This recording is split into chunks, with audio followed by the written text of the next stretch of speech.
In the apocalypse, a genius isn't just meant for killing. They can also be used for love. When dreams become tools, and marriage turns into an upgrade condition, Chen Meng came up with an unprecedented path. An absolutely brilliant idea. Follow Chen Meng as we step into the next episode. If they fall asleep fast enough, we can even shorten the dreamscape to 10 seconds. One sleep cycle every 10 seconds. That way, a single mining machine could generate 4,320 chances a day. With 50 mining machines, that's 216,000 chances a day. We could produce at least a few level 9 iron ores every day, right? In the control room, Xiao AI didn't answer immediately. She stayed silent for a long time before finally speaking. It truly is a genius idea. But unfortunately, I just ran a simulation. We can't create this kind of dreamscape. We can't directly generate individual level 9 iron ores. We can only generate ore veins. We can't. Chen Meng shook his head, a bit disappointed, but his tone was decisive. If we can't, then forget it. Ask Zhang Yiren if the script is done yet. I'm in a hurry to upgrade the train. Conductor, you only gave this order yesterday. How could he possibly finish it today?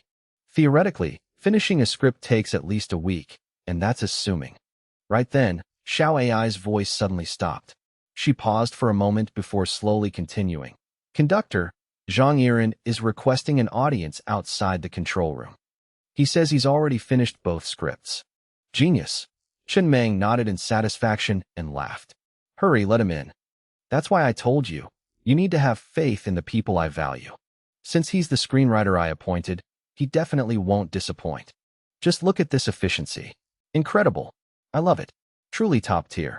Xiao AI fell silent for a moment. This efficiency was even more terrifying than an AI's. Was he even human? Honestly, it was a bit much. Zhang Yiren, with dark circles under his eyes, carefully stepped into the control room and presented 2 thick notebooks.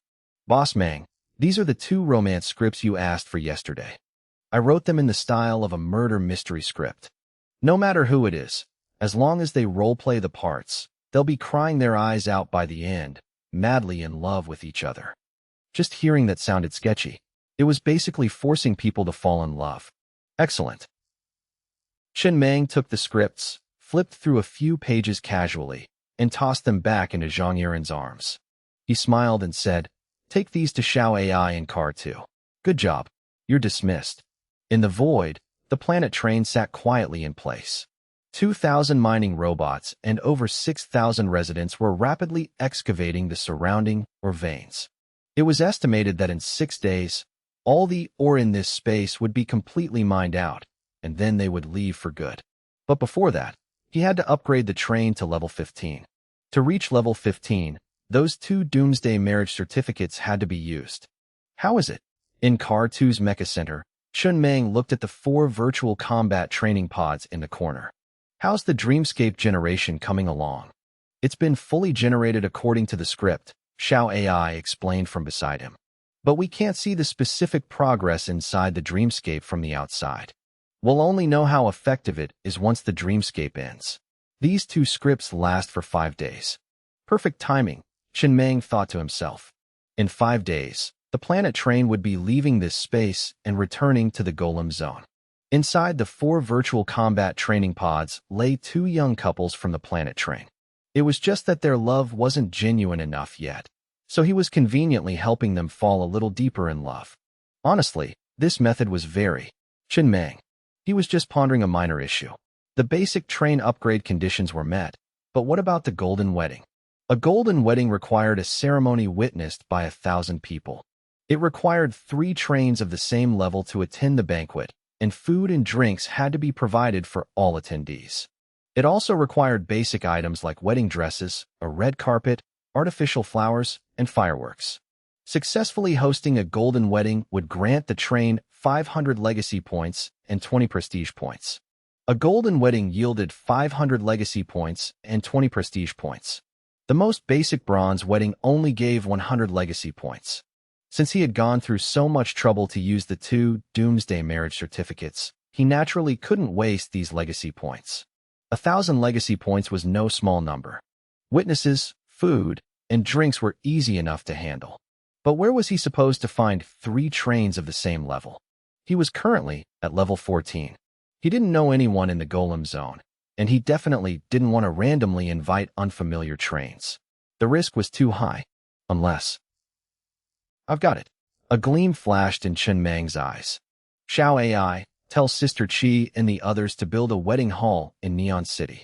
Neon City was the absolute perfect location. Finding 3 level 14 conductors there wouldn't be hard at all. It could even be used as a permanent special facility later on. He was sure other trains also struggled with using their doomsday marriage certificates. He could charge a small fee while he was at it. It was reasonable, safe, convenient, and completely worry-free. Sure enough, as long as you found a pain point and solved it, market demand would naturally follow. But the problem was, Neon City's next opening was in 6 days, while those 2 couples would wake up in 5. They'd be a day early. Xiao AI, extend their dreamscape to 6 days. Xiao AI looked down and flipped through the script in her hands. This script is only written for 5 days. Call Zhang Yiren over. Tell him to write an extension for a 6th day. Dragged right out of bed, Zhang Yiren sprinted straight to the Mecha Research Center in Car 2. He looked down at the script in his hands, then looked up at Chun Mang and director Xiao AI, his eyes filled with despair. Screenwriters really had no human rights. For a moment, he really wanted to argue that a script was a literary creation. The ending was already set. It wasn't a puzzle where you could just add pieces wherever you wanted. How could he just randomly add to it? Wouldn't that ruin the dramatic tension of the plot? But these thoughts only flashed through his mind before quickly vanishing. Zhang Yiren took a deep breath, his expression resolute. No problem. Leave it to me. Chen Mang was very satisfied. I knew you could do it. Time flew by. In the blink of an eye, 6 days had passed. All the ore veins in this space had been completely mined, and the planet train was about to leave. All the residents gathered at the front of the train. Chun Mang stood alone on the roof of the train car, looking down at the over 6,000 residents below. Glancing over, it was just a sea of heads. He couldn't even distinguish individual faces. 2 giant screens were erected on either side of the train car, clearly displaying Chun Mang's image, so even those standing far away could see Boss Mang. His voice was also broadcast through loudspeakers. The scene was eerily quiet. No one spoke. Everyone was waiting for him to begin. With their equipment becoming more complete, this wasn't his first time addressing the residents, but he'd never had such a grand setup before. Perhaps feeling the countless eyes fixed on him, Chen Mang stood tall and straight, as steady as a blunt, heavy sword. He stood on the roof, leaning on his cane. After a moment of silence, his voice finally reached the ears of every resident. You've all worked hard this past month. For the planet train to reach where it is today, every single one of you has made significant contributions. Whether you're a resident on the front lines mining or working behind the scenes in logistics, you've all put in tremendous effort. Today and tomorrow, you get 2 days off. The day after tomorrow, we will enter a miraculous city, a modernized city, and throw a massive carnival for everyone. And the first 1,000 residents by ID number will head to this modernized city a day early, tomorrow, to attend the weddings of 2 new couples from our train. Take note, throughout this process, try to ignore anyone who initiates a conversation with you. It is strictly forbidden to reveal any secrets regarding the planet train. Xiao AI will monitor and remind you at any time via your iris chips. Now, everyone board the train. We're heading home. Amidst deafening cheers, Chen Mang stepped down from the roof and returned to the control room. Bringing over 6,000 people into Neon City was no simple task. It required using the Neon City free entry tickets many times. One ticket could bring in 10 people, so he needed over 600 tickets in total. But that wasn't an issue. Those didn't consume his resources. They consumed Neon City's level 8 energy stone. That energy stone still had plenty of juice left. He could use it freely. It was worth noting that the Neon City free entry tickets were originally only usable by conductors. Crushing one could bring in a maximum of 10 people. But on the planet train, anyone could use them. For example, Uncle Lee had once used a ticket to travel alone. After all, the production line was in their hands. Tweaking it a bit was perfectly normal. As all the residents gradually returned to the living quarters, the planet train slowly started up, preparing to head home. Having a lot of people really had its downsides. Just getting on and off the train was a hassle. Later on, if he had more iron ore than he could use, he'd just issue everyone a train ticket. To get back, they'd just have to crush it. It would be convenient, sure, but thinking about it, it felt a bit like taking off your pants to fart, completely unnecessary and asking for trouble. The next moment, a massive teleportation portal slowly appeared in front of the train. The planet train didn't slow down at all, plunging straight into it. The scene before them suddenly brightened.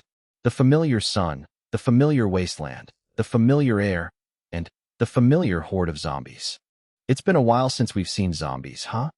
Shinmang glanced at the zombies being crushed by the train on the control screen and couldn't help but sigh. Seeing them actually felt a bit nostalgic.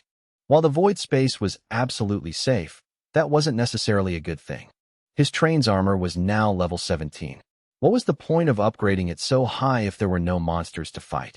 Without targets to compare against, where would the sense of achievement come from? It was better to have some monsters around, as long as they weren't too strong. The planet train slowly drove out of the teleportation portal and came to a stop on the wasteland once again. They would rest for the day. Tonight, right at midnight, they would enter Neon City and hold the weddings for the two new couples. Once the weddings were over, he could directly upgrade the train to level 15. And then, my little Xiao Lu. Chun Mang casually scooped up Xiao Lu from the adjacent seat, hugging and petting it, not forgetting to gently poke its little pink mouth. You're about to wake up. You've slept for so long. It's time to get out and stretch a bit. Then, he looked over at the train's radio to check if anyone had contacted him during the month he was gone. No one. Erden hadn't sent any messages either. Clearly, everything had gone smoothly, and there hadn't been any special hauls. Erdan only reached out when he ran into trouble he couldn't solve or when he scored big. Erdan hadn't come looking for him in Neon City these past few days either, which meant nothing serious had happened. He casually sent an invite to Erdan, inviting him to join the Crush Everything fleet. Very quickly, Erdan replied. Boss Mang, who came up with this fleet name? I did. It's great. So badass. One look and you can tell it's Boss Mang's style. The fleet prefix is spray painted onto your train car. Right? Yeah, is there a problem? Not exactly. It's just that my traveling frog train only has a locomotive. It hasn't been expanded yet, so it's basically just one tiny car. Spray painting so many words. Won't it look a bit cramped? Even if it's cramped, you're painting it. Yes, sir. No problem. The train's radio soon echoed with Erdan's excited voice again. Oh right, Boss Mang, that Neon City, you made that, right? I went in and checked it out. Oh man, it's been so long since I've seen such a modernized city. Especially those star tickets. My lackeys were itching with envy just looking at them. They kept asking me when they could get official status with a resident ID and star tickets from the planet train. Boss Mang, you should have seen them. They were strutting around with their chests puffed out, acting like they owned Neon City. Honestly, I want a resident ID too. Otherwise, it always feels like I'm wearing a mask, like there's a distance between me and the planet train. No rush on that. We'll figure it out later. I'll think of a way. Oh right, Neon City opens tonight. Make sure you come. There will be signs pointing to the wedding hall. Tonight, two couples from my train are getting married. Shin Mang added one last thing before cutting the connection. After thinking for a moment, he spoke up. Irish chips can't be used on members of other trains, right? No, they can't. Xiao Ai shook her head from beside him. Irish chips can only be used on our train's residents. Furthermore, the residents must be near me. Otherwise, I can't update their data in real time. Erdan and his crew are too far away. Real-time updates are impossible. Unless they transfer to become residents of the planet train first, and then we implant the Irish chips. That way, even if they return to the traveling frog train, as long as they get close to the planet train, I can connect to their Irish chips and update their data in real time. That works, Chen Mang nodded. Next time Erdan and his guys come over, implant Irish chips in all of them. Erdan has a point. Without a resident ID, they'll always feel disconnected from the planet train. With the Irish chips, even if they can't be updated remotely, at least when they return to the planet train, they'll feel like they're coming home. It'll also be easier for me to reward them with star tickets. Even from a distance, the resident ID can still be pulled up, right? Right. Then that's enough. Keep this in mind. Remind me if I forget. This mining expedition was officially over. The cyber mine had been running for over 10 days. After obtaining that level 9 iron ore, there was barely any haul in the following 6 days. No, that wasn't entirely true. He couldn't say they got absolutely nothing. At the very least, they managed to pull out a level 9 pickaxe. To say this thing was useless wouldn't be entirely accurate. A level 9 pickaxe was incredibly expensive. Just looking at it, you could tell it was different. It was terrifyingly heavy and completely transparent. If he were to craft it using the pickaxe production line, it would cost an astronomical amount. But to say it was useful, in reality, the highest grade ore he had ever encountered was only level 4. He hadn't even seen level 5 ore yet. Where was he supposed to find level 9 or to use this pickaxe on? In the short term, this thing definitely had no use. And selling it was out of the question. Who would buy a level 9 pickaxe? He really wanted to know, was there actually any train out there that could find level 9 iron ore? Where were they finding it? Why couldn't he find any? However, he wasn't in a rush. After this trip to Neon City, while upgrading the train to level 15, he planned to expand the cyber mine once more. All low probabilities ultimately boiled down to one reason: insufficient volume. As long as the volume was large enough, he didn't believe in so-called probabilities. There was still some time before nightfall. The residents disembarked one after another, resting on the surrounding wasteland. The hum of their chatter revealed everyone's anticipation for the future. This was the purple zone, where monsters could reach up to level 15. Normally, very few trains would dare let their residents lounge around and chat on the wasteland like this. Even a minor accident would result in massive casualties. But the planet train was different. A squad of black hole-armed robots began patrolling the perimeter. Biaozi and the others were still in the virtual combat training pods and hadn't come out yet. This group had been training for a solid month, and the results were nothing short of astonishing. In the control room, Chun Mang stood before the console, looking up at the Viper combat drone still circling above. He muttered, "Looks like no one's got itchy fingers." No, someone definitely had itchy fingers. Xiao AI said slowly. The level 4 energy stone capacity of the Viper combat drone is down to 72%. The energy required to keep the drone airborne comes from the solar panels on its wings. It doesn't consume the energy stone. It clearly opened fire. But since it doesn't have mechanical eyes, I don't have a record of the combat process. Later, install some mechanical eyes on the drones in the Car 10 hangar. Understood. If someone had itchy fingers, how is my drone still flying up there? I remember it only has level 0 defense. It should shatter at the slightest touch.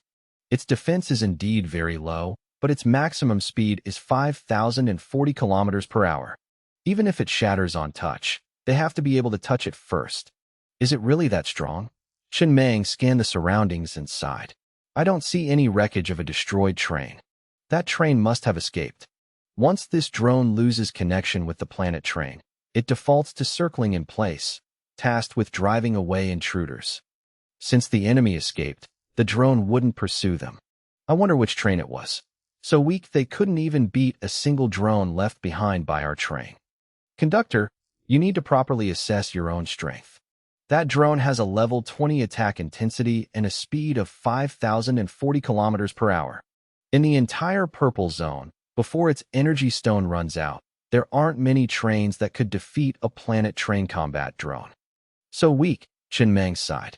The purple zone and the red zone are only one level apart, yet the difference in combat power between the trains is this massive. The trains in the red zone all have terrifying firepower. He didn't say anything else, just quietly looked out the window at the patrolling black hole armed robots. This batch of robots were all manufactured previously at level 8. They were no longer sufficient, but they could still be recycled. After returning from this trip to the City of Light, he would recycle all of them and manufacture a higher level batch. Level 20 would be just right. That way, when entering the red zone, he'd have forces both in the sky and on the ground. Just thinking about it made him feel secure. Inside the cockpit, Chen Meng looked up at the combat drones continuously circling in the sky, quietly admiring them. He really liked these things. Just looking at them gave off an imposing aura. His train's maximum speed had exceeded 3,000 kilometers per hour, so the train's armor had to be at least level 10, otherwise it risked falling apart. In reality, this was because he didn't have an energy shield yet. If he had a level 10 energy shield, the shield alone would be enough. Meanwhile, his combat drones only had level 0 defense, but their maximum speed reached 5,040 kilometers per hour, completely unhindered by armor limits. It just consumed energy stones. It was the epitome of overwhelming opponents with pure speed. Evening arrived quickly, and midnight was approaching. The top 1,000 residents by ID number orderly entered the City of Light, while the rest stayed on the train. Inside the City of Light, right at the stroke of midnight, quite a few train conductors appeared on time with their subordinates. There were newcomers, and there were veterans. "So prosperous," a young man muttered, stunned by the sight before him as soon as he appeared at the starting point. He had never seen an encounter map so bustling and full of life. It even gave him the faint illusion of returning to the pre-apocalyptic era. The young man took a deep breath, scanned the shops lining the street, and immediately began exploring down the road. In his experience, hidden encounters would absolutely not be found in flashy, conspicuous shops. He had read way too many lit RPG novels.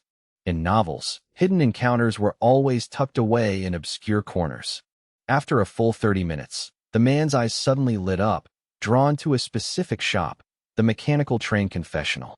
Just hearing the name, he knew it wasn't ordinary. There had to be something special about it. He carefully looked around, confirming the area was practically deserted, before quickly pushing the door open and stepping inside. The shop was decorated in black and white tones. There were no staff members, only a single prayer mat placed on the floor. Next to it was an information screen. When your heart feels ashamed of a past deed, you may come here to confess. Confessions are divided into 3 tiers: Standard Confession, 100 points/minute, Advanced Confession, 1,000 points/minute, and Extreme Confession, 10,000 points/minute, 10,000 points a minute. The young man looked down at the balance on his watch, 1,000,000 points. These were the points he had just exchanged from iron ore, equivalent to 10,000 units of iron ore per minute. This price definitely wasn't cheap. He wondered what the reward would be. Gritting his teeth, he chose the most expensive option, Extreme Confession, knelt on the prayer mat, and began to confess sincerely. Meanwhile, several train conductors staking out outside the Mechanical Train Confessional exchanged glances, amusement in their eyes. "Ever since I got scammed by this place, my favorite thing to do every time the City of Light opens is stand here and watch the newbies fall for it. Right? Who would have thought there'd be such a scummy place in the City of Light? The main thing is how well hidden this shop is. Coming here for the first time and finding such an obscure shop, who wouldn't get some ideas?" "Exactly. But I don't know if it's just my imagination. After confessing, I actually felt a lot lighter. This paid confession thing seems a bit more effective than the free ones. You're truly hopeless." A while later. "It's been 10 minutes. Is that guy still not done? How many god-awful things do you have to do to confess for 10 minutes straight and still not be finished? He's coming out. He's coming out. And that scammer happens to be walking this way. Want to bet if he gets scammed a second time?" "Definitely." The young man walked out of the Mechanical Train Confessional, his face pale green, fists clenched tight, desperately wanting to curse out loud. What the hell was this place? Was it really just a paid confession booth? It was infuriating, but there was nothing he could do about it. No rewards at all. Believe it or not, he really wanted to smash this shop to pieces to vent his anger. If this wasn't a scam, what was? Just then, a beggar in tattered clothes, trembling and leaning on a cane, stumbled over and asked in a hoarse voice, "Young man, this old man hasn't eaten in a long time. Could you spare some star tickets so I can get a meal?" "You?" The young man's expression soured, and he hesitated. If this had happened earlier, he would have given it immediately, because this scenario looked exactly like a hidden encounter. But after just getting scammed out of a fortune, something felt off. Still, after a moment of hesitation, he spoke up, 100 star tickets. Is that enough? 100 star tickets wasn't much to him. If he got scammed again, he'd just chalk it up to bad luck. After all, This was the first person he could actually converse with in this encounter map. Whether it was an NPC or something else, he wasn't sure, but he had to give it a try. Enough! Enough! The beggar nodded repeatedly. Young man, you are truly a good person. This stone is of no use to me. I'll give it to you. The beggar shakily pulled a stone from his robes and offered it up. A stone? The young man froze for a second, then his eyes widened, and he couldn't help but blurt out, Graphite, jadeite? Holy shit. He quickly turned his head to say something more, only to find the beggar had already walked far away, leaving behind an elusive silhouette. No one would believe it if he told them. He had just bought a piece of graphite jadeite with 100-star tickets, a gem worth nearly 1,000,000 points. What in the world was going on? Was it really graphite jadeite? The train conductors who had been watching the show were now dumbfounded. They crowded around, staring intently at the graphite jadeite in the young man's hand. Why? Last time I gave him 1,000-star tickets and got absolutely nothing.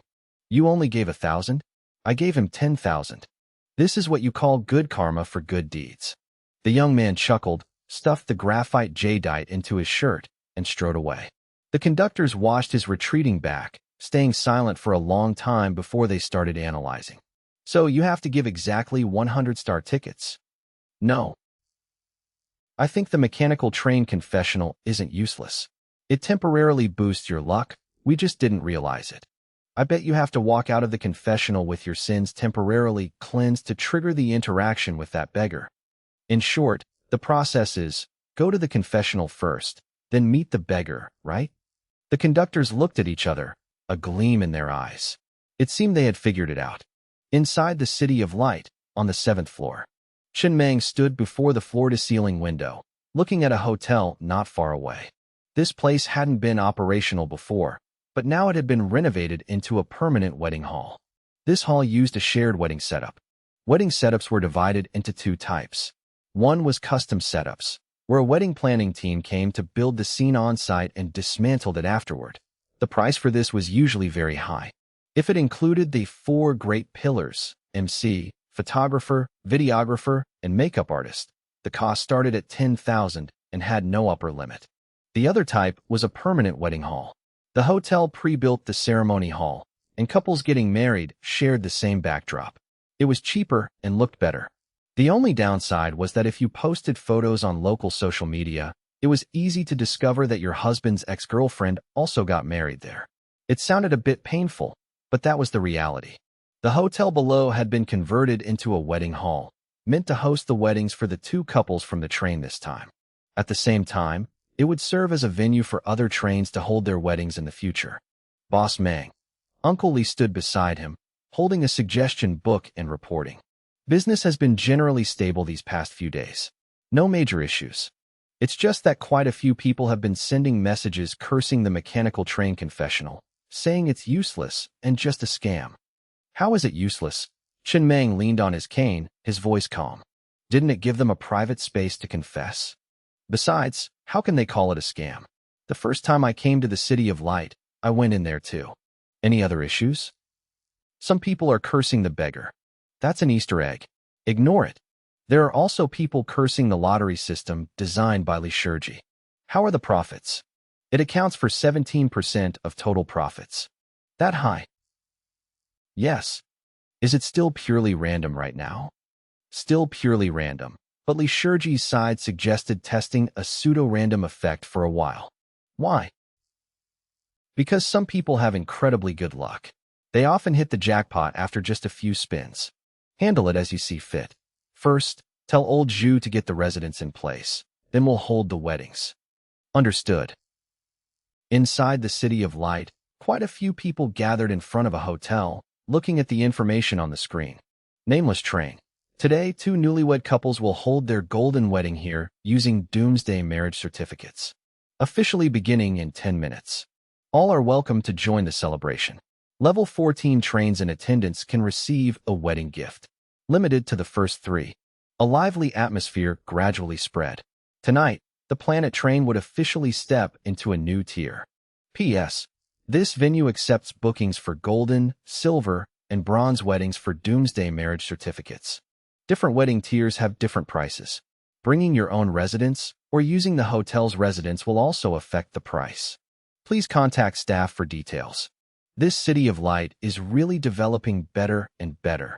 A middle-aged man stood in front of the hotel, looking at the young woman in a neat uniform standing next to the announcement screen, and couldn't help but be dazed. The first time he came to the city of light, there were only a few dozen people around. It was cold and lifeless. How long had it been? And it was already this crowded.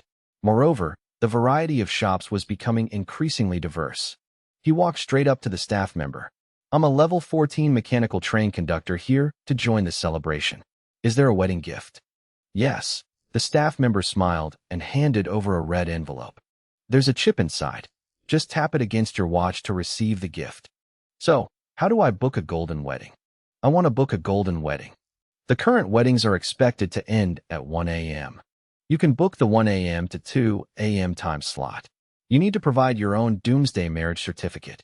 If you use our residence, the price is 580,000 star tickets.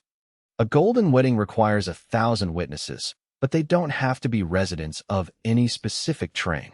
The residents of the planet train could absolutely be used. This price actually wasn't expensive. The man calculated silently.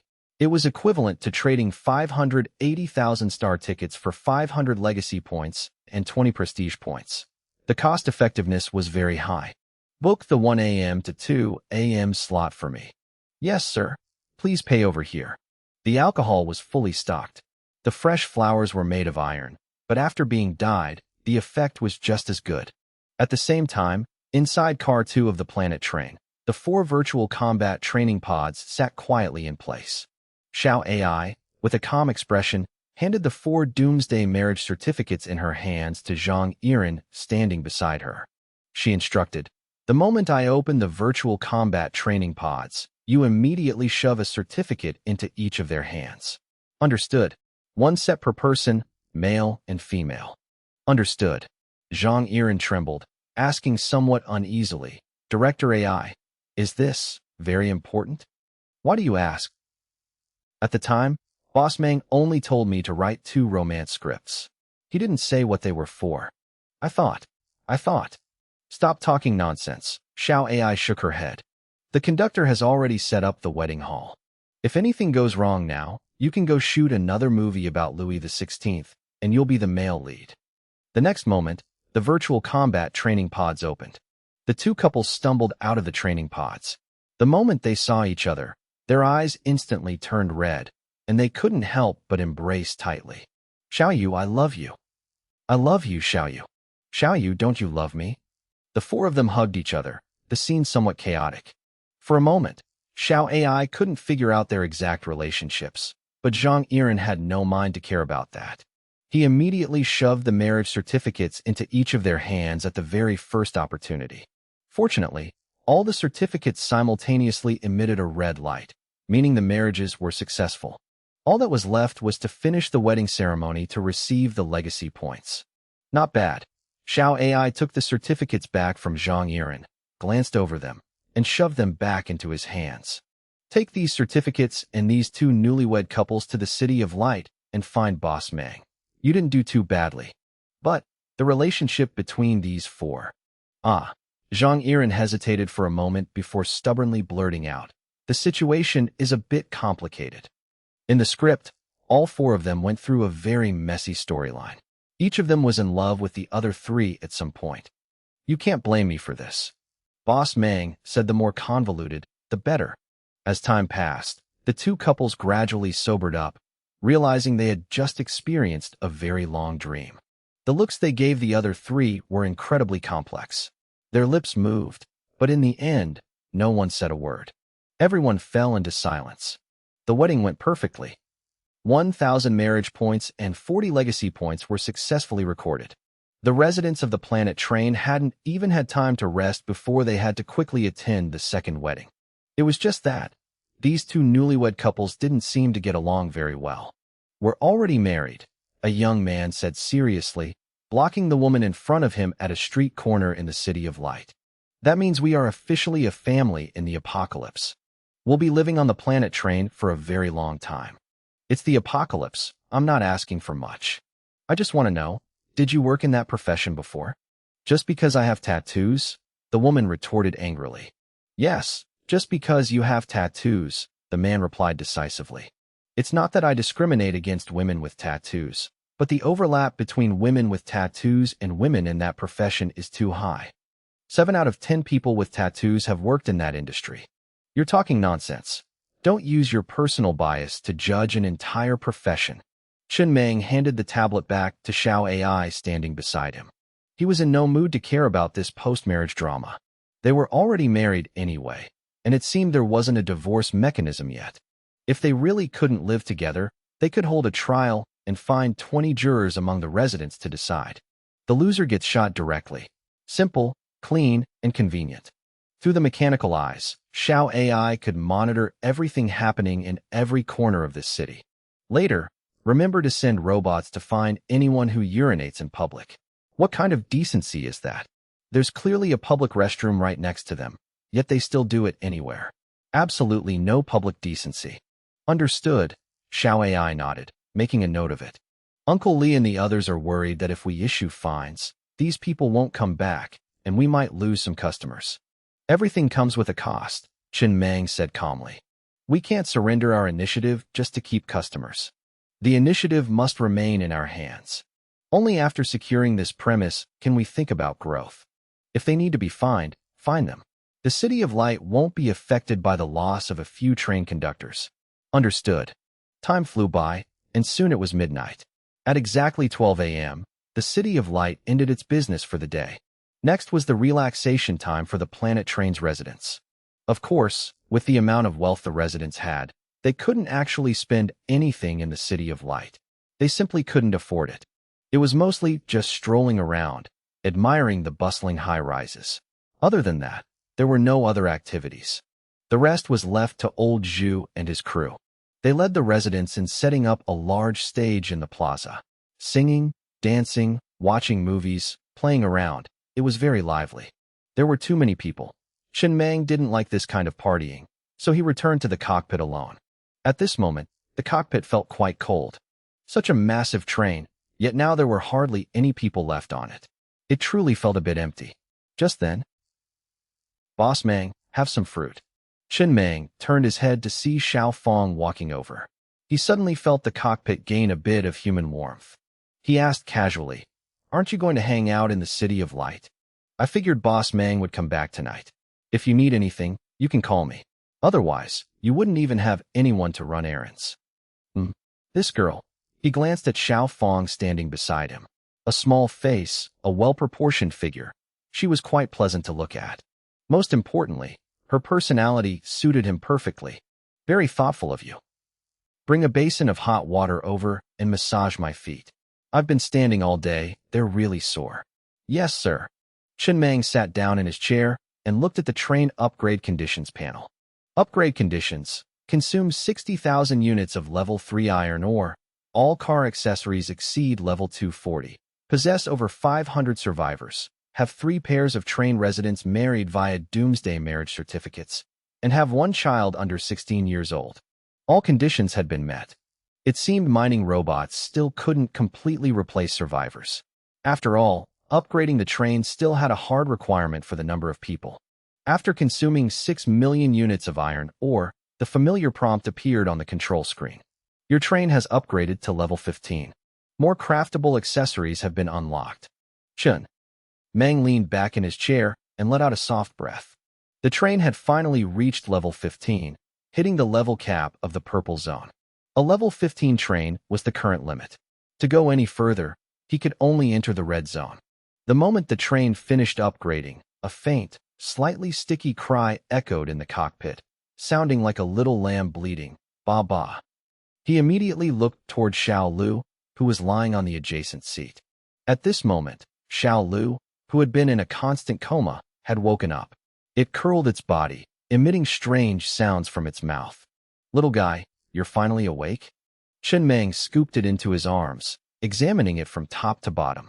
Perhaps because it had slept for too long, its eyes weren't fully open yet, but its mouth could already let out faint cries.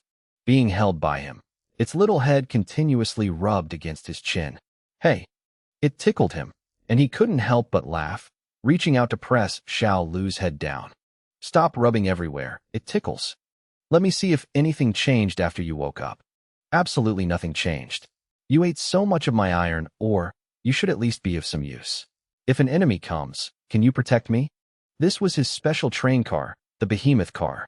During this time, every time he upgraded the train, he allocated a portion of iron ore to feed Xiao Lu. Honestly, Xiao Lu waking up made him feel a bit disappointed. He had thought Xiao Lu wasn't just an S-rank star behemoth cub, but possibly an SS rank or higher. Now it seemed he had overthought it. After all, he had just imagined those ranks himself. The very next moment, Xiao Lu seemed to understand his words. It rolled off, tumbling from the window down to the floor.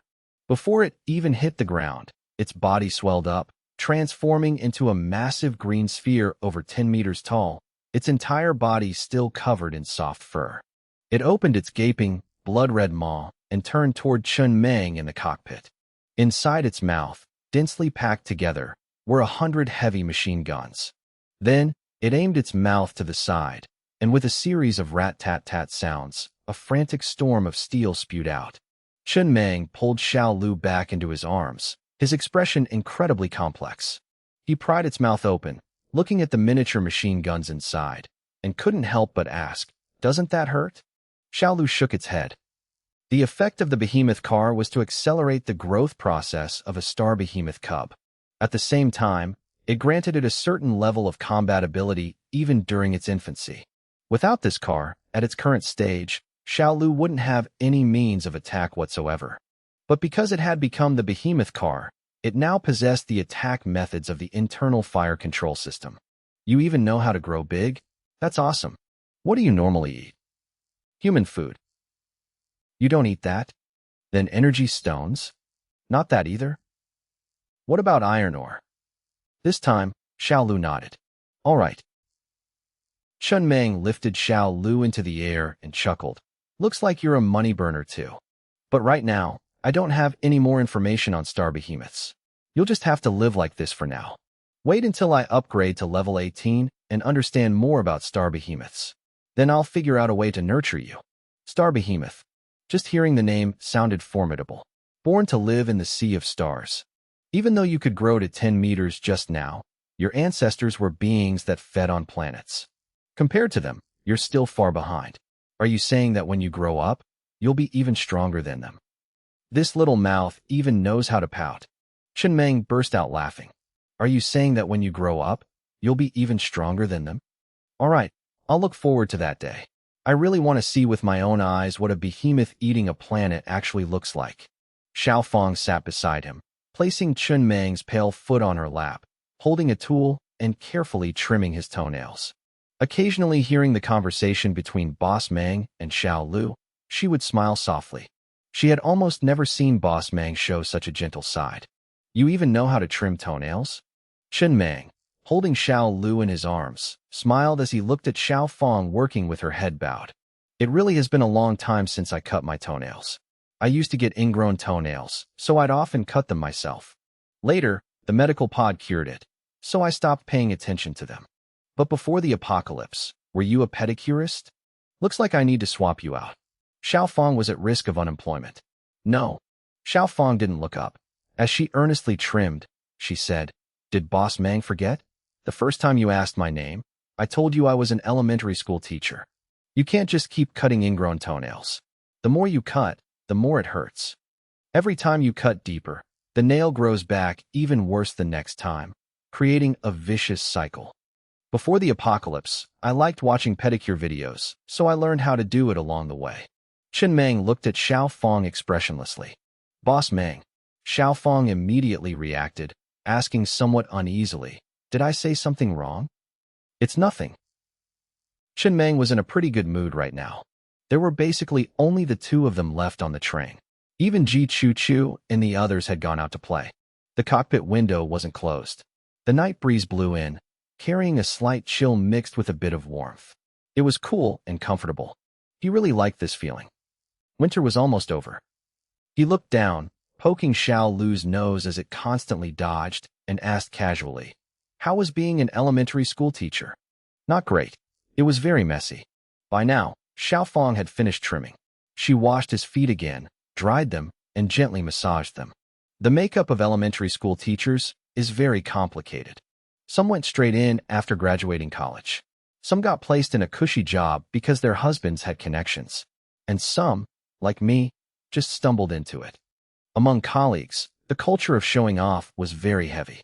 I'm someone with no opinions of my own. From childhood to adulthood, I always followed my family's arrangements. Wherever my parents told me to go, I went. I just peacefully took my exams and moved up. Where are your parents? They passed away. Died in front of you. Yes. Xiaofang's voice dropped. My mother was killed by my father, and then my father committed suicide. Sought death out of despair? No. At the time, my father drove my mother to the school to pick me up. They wanted to leave immediately, but the traffic jam at the school gate was terrible. At first, everyone still followed order, making way for those with power. Then the situation got more and more chaotic. No one cared about that stuff anymore. Eventually, the car couldn't move. While we were running away, my parents were both injured by zombies trying to protect me. The wounds weren't deep, but they were afraid they would turn into zombies and attack me. So my father killed my mother first, then killed himself. But I remember getting injured by a zombie doesn't mean you get infected. That's right. Xiaofang smiled bitterly. But pre-apocalypse movies almost all assumed that getting injured meant getting infected. So, that's also why I really hate filmmakers. If it weren't for them, my parents wouldn't have died. Chen Meng grabbed the bottle of mineral water on the table, took a big gulp, and then lit a cigarette. He didn't know what to say. A very practical thought flashed through his mind. At least wait and see if you mutate before killing yourselves. What's the rush? If worst comes to worst, just tie yourselves up. He frowned and took another drag, immediately realizing the taste of the smoke was off. He coughed a few times. His throat felt a bit sore. Maybe it was tonsillitis or a mild cold. How strange. His body should be in near-perfect condition, yet he could still get sick. He'd have to go to the medical pod to get checked out later. He didn't understand why. Maybe because the night breeze was too comfortable. He really enjoyed this moment, getting a foot massage while chatting about everyday things with Xiaofang. A rare sense of relaxation in the apocalypse. My condolences. Your uncle is also a... His voice suddenly stopped. Chen Meng quickly pulled his right foot back, looking in slight shock at Xiaofang sitting in front of him, her mouth slightly open, leaning closer. What are you doing? Did Ji Chu Chu teach you this too? Does that Ji Chu Chu have nothing better to do all day? I was just thinking of words to comfort you. I hadn't even finished saying my condolences, and you pull this stunt. Xiaofang lowered her head and said nothing, just sitting there quietly, looking a bit scared. Chen Meng sighed softly and waved his hand. Forget it. Let's not talk about it anymore. You can go. I'll call you when I need you. Actually, he quite liked these moments of everyday conversation, because normally, almost no one talked to him about these things. It was just that, clearly, once he sat in this position, no one would keep a pure mindset just to chat with him anymore. I just saw that Boss Meng has been too tired lately, so I wanted to help you relax a bit. Where am I tired? Chen Meng frowned. Mentally tired. So many things regarding the planet train, including its future development, require Boss Meng to worry about them all alone. Nonsense, he scolded. His lips parted slightly as if he wanted to say more, but in the end, he nodded. Actually, a little bit. All right, hurry up and go. Hang out less with Ji Chu Chu and her crowd from now on. What kind of pedicure vlogger uses their mouth to do it? I used to like watching videos of people gnawing on chicken feet, you know. Seeing that Chen Meng wasn't angry, Xiaofang picked up the footbath basin and headed for the door, adding in a small voice. You're really good at making jokes. Chen Meng watched Xiaofang's retreating back, shaking his head with a light chuckle. This girl was actually quite interesting. Then, he turned to look at the control panel. After the train upgraded to level 15, the control panel also showed corresponding changes. The biggest change was that Xiao Lu had woken up. Chen Meng tilted his head to look at Xiao Lu lying on the adjacent seat, feeling a bit more relaxed inside. Additionally, a new function appeared on the control panel, accelerated growth. He silently read the introduction for this function. Basically, it could accelerate the growth rate of agricultural products inside the train cars, significantly shortening their maturation cycle. All things considered, this was a lifestyle-oriented function. Not bad. It would help the crops and fruits in the train ripen quickly. It was just that different crops required different soil environments. As for how to handle the specifics, he'd have to see how Uncle Lee arranged things. He didn't plan on getting involved in these matters. Leaving it to his subordinates to handle was fine. He didn't know everything. He wasn't a god. Secondly, after the train upgraded to level 15, a new craftable accessory appeared, Space-Time Jump. A red-grade accessory. It took nearly 50,000 units of iron ore to craft. There was only one accessory, but its effect was quite powerful, especially useful for retreating. It could be activated once a day. Upon activation, it would open a teleportation portal in front of the train, teleporting it to a random corner within the current zone.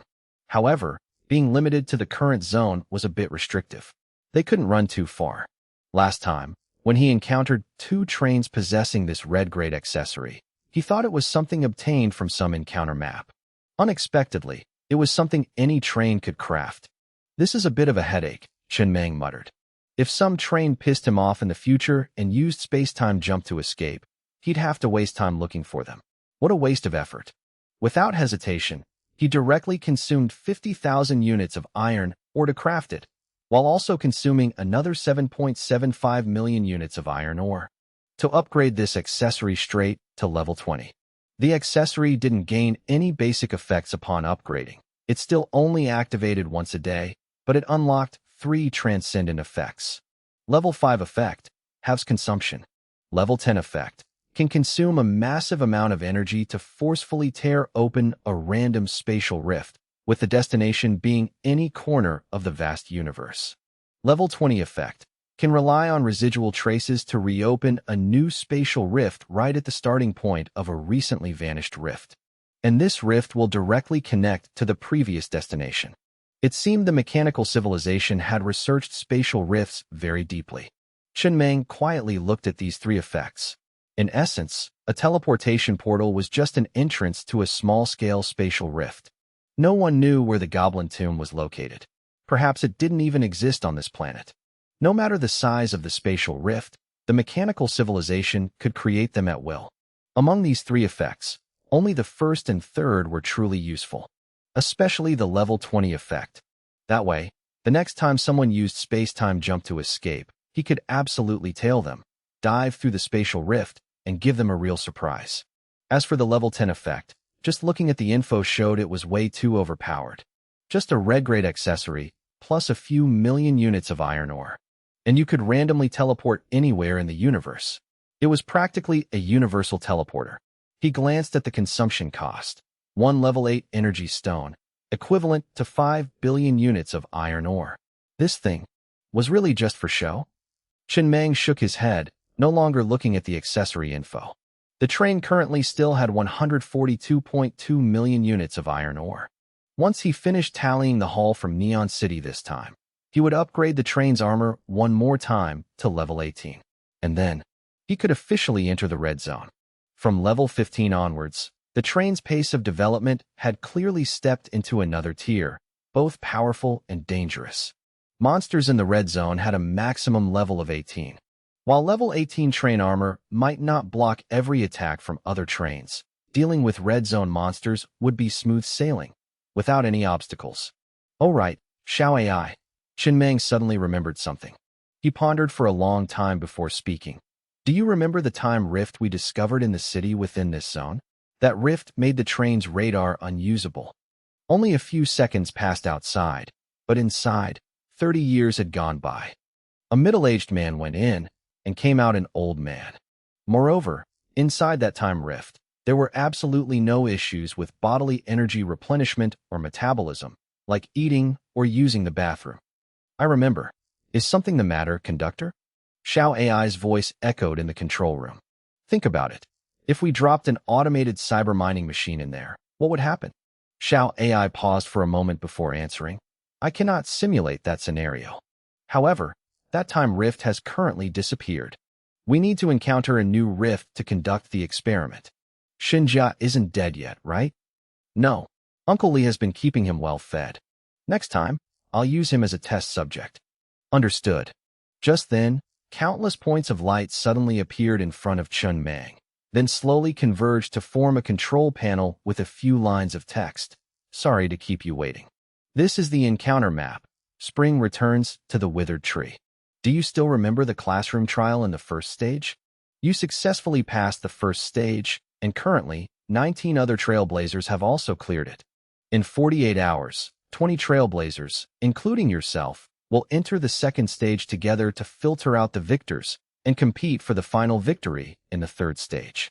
The winner will receive a gift enough to make the hearts of countless train conductors race. It is a grand gift bestowed by the mechanical little princess, Tawachuo, to the smartest person on this planet. A little sneak peek. There is a gift called the Star System Map, which marks a large number of spatial rifts and their legal coordinates. It can help you find a suitable planet to settle on and survive better. Illegal spatial rifts are unstable and carry the risk of collapsing. If you land in the wrong location, you might even become a wanted fugitive. In the second stage, conductors will no longer enter alone, but must directly command their own trains. Chun Mang narrowed his eyes slightly, looking at the panel in front of him, then glanced at the token flashing red in his drawer. Remember? How could he forget? This encounter map was one of the most unique he had ever come across, a place where failure could affect the safety of an entire zone. At the same time, it was the map with the richest rewards, having once brought him 50 level 4 or veins. This map originally belonged to the red zone. Logically speaking, before entering the red zone, they shouldn't have been able to access it.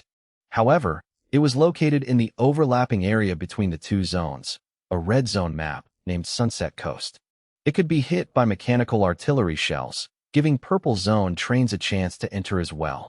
The second stage no longer involved conductors entering alone. This meant the puzzle-solving element would be greatly reduced, replaced by direct confrontation between trains. The other trains were all from the red zone. His train was only a level 15 purple zone train. It was hard to avoid feeling a bit uneasy. Even so, he desperately wanted the star system map and that final reward. Get ready. We'll go in and assess the situation in 48 hours. We have to try and seize it. When the time comes, Li Shiji will definitely have to exert a lot of effort. Remind him to rest well and keep his stamina and condition at their peak. Understood. Chun Mang didn't say anything else, just staring intently at the control panel screen. They were about to enter the red zone. Above the red zone, there were only 3 zones left: blue, pink, and 7-color. In other words, the distance between him and the 7-color zone, the most dangerous zone on this planet, was only a few steps away. The finish line seemed to be right before his eyes. It was just that he didn't know if what awaited him there was a reward, or an even greater crisis. The closer he got to the end, the more pronounced his sense of unease became. Neon City. By now, the opening hours had ended, and the residents were partying in Neon City's plaza. Nearby, a group of residents lay sprawled on the ground. It was the group with the top 1,000 ID numbers. Initially, they were incredibly excited to come to Neon City a day early. They even got to attend the weddings of their fellow train members, filling them with a sense of superiority. This was supposed to be a perk for high-ranking residents. Especially in the apocalypse, enjoying the lively atmosphere of a wedding banquet was an incredibly happy occasion. But very quickly, things started going off the rails. After the first wedding came the second, then the third, and so on, consecutively. After attending 20 wedding banquets in a row, this group of top 1,000 residents gradually became delirious, like soulless husks. If you placed the scene of the 18th wedding banquet in the pre-apocalyptic era, it would look no different from a bunch of junkies gathered on the street. Exactly like some corner of America, with a faint, sour, burnt smell lingering in the air. Many things ultimately developed in completely unexpected directions. Boss Mang. Uncle Lee stood behind him, looking at Chun Mang's silhouette by the floor-to-ceiling window. He glanced down at his tablet and reported, "The wedding hall project today had a net profit of 11.6 million units of iron ore. There were almost no incurred costs. We helped 20 trains complete their golden weddings. No one chose the silver wedding. That's obvious." Chun Mang leaned on his cane, his voice calm. With the golden wedding available, who would bother choosing the silver wedding? How many mining robots did we sell yesterday? What's the total profit? Yesterday, we sold 110 mining robots, with a profit of 825,000 units of iron ore. The total profit is 67.79 million units of iron ore. Not bad. Shenmeng nodded slightly. The sharp drop in profits from mining robots was completely within expectations. Neon City only had so many people right now. Those who needed to buy had already bought them, and the newcomers clearly didn't have the demand. How many people came yesterday? A total of 2,312 people. Once the number exceeds 5,000, prepare to open every day. Understood. Shenmeng was about to give a few more instructions regarding the construction of Neon City, when Xiaofang's voice suddenly rang out from behind. Boss Meng. Yeah. He turned his head, smiling when he saw Xiaofang. What are you doing here? Planning to join everyone in Neon City to relax? No. Director, AI told me to come find you. The cyber mining machine has produced something. Shenmeng turned to Uncle Li.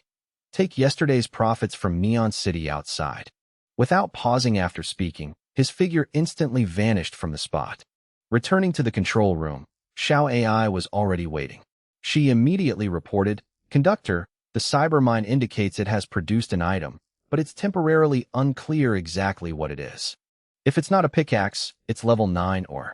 Shenmeng walked into the bathroom and washed his hands clean, as if to wash away bad luck. He lit a cigarette, his face full of anticipation. Then he strode toward car 2. A 50-50 chance. Let's see which one we hit. Several days had passed, and the cyber mine had finally produced something again. Most of the residents had gone to Neon City to relax. Only 50 miners remained at the cyber mine, as their shift started after midnight. Shenmeng stood on the flat escalator he had built himself using the mechanical heart in car 2. The escalator connected car 2 all the way to car 15, drastically increasing movement speed along the train. Standing still, the speed was equivalent to a brisk walk for an adult. And when he strode forward, it was almost like a full sprint. The scenery blurred past so fast that before his body could adapt, his eyes were already telling his brain that the speed was truly intense. The escalator was connected directly to the generator via circuitry. This was the advantage of the mechanical heart. Mechanical products could be wired straight to the generator, with no need to worry about a lack of energy.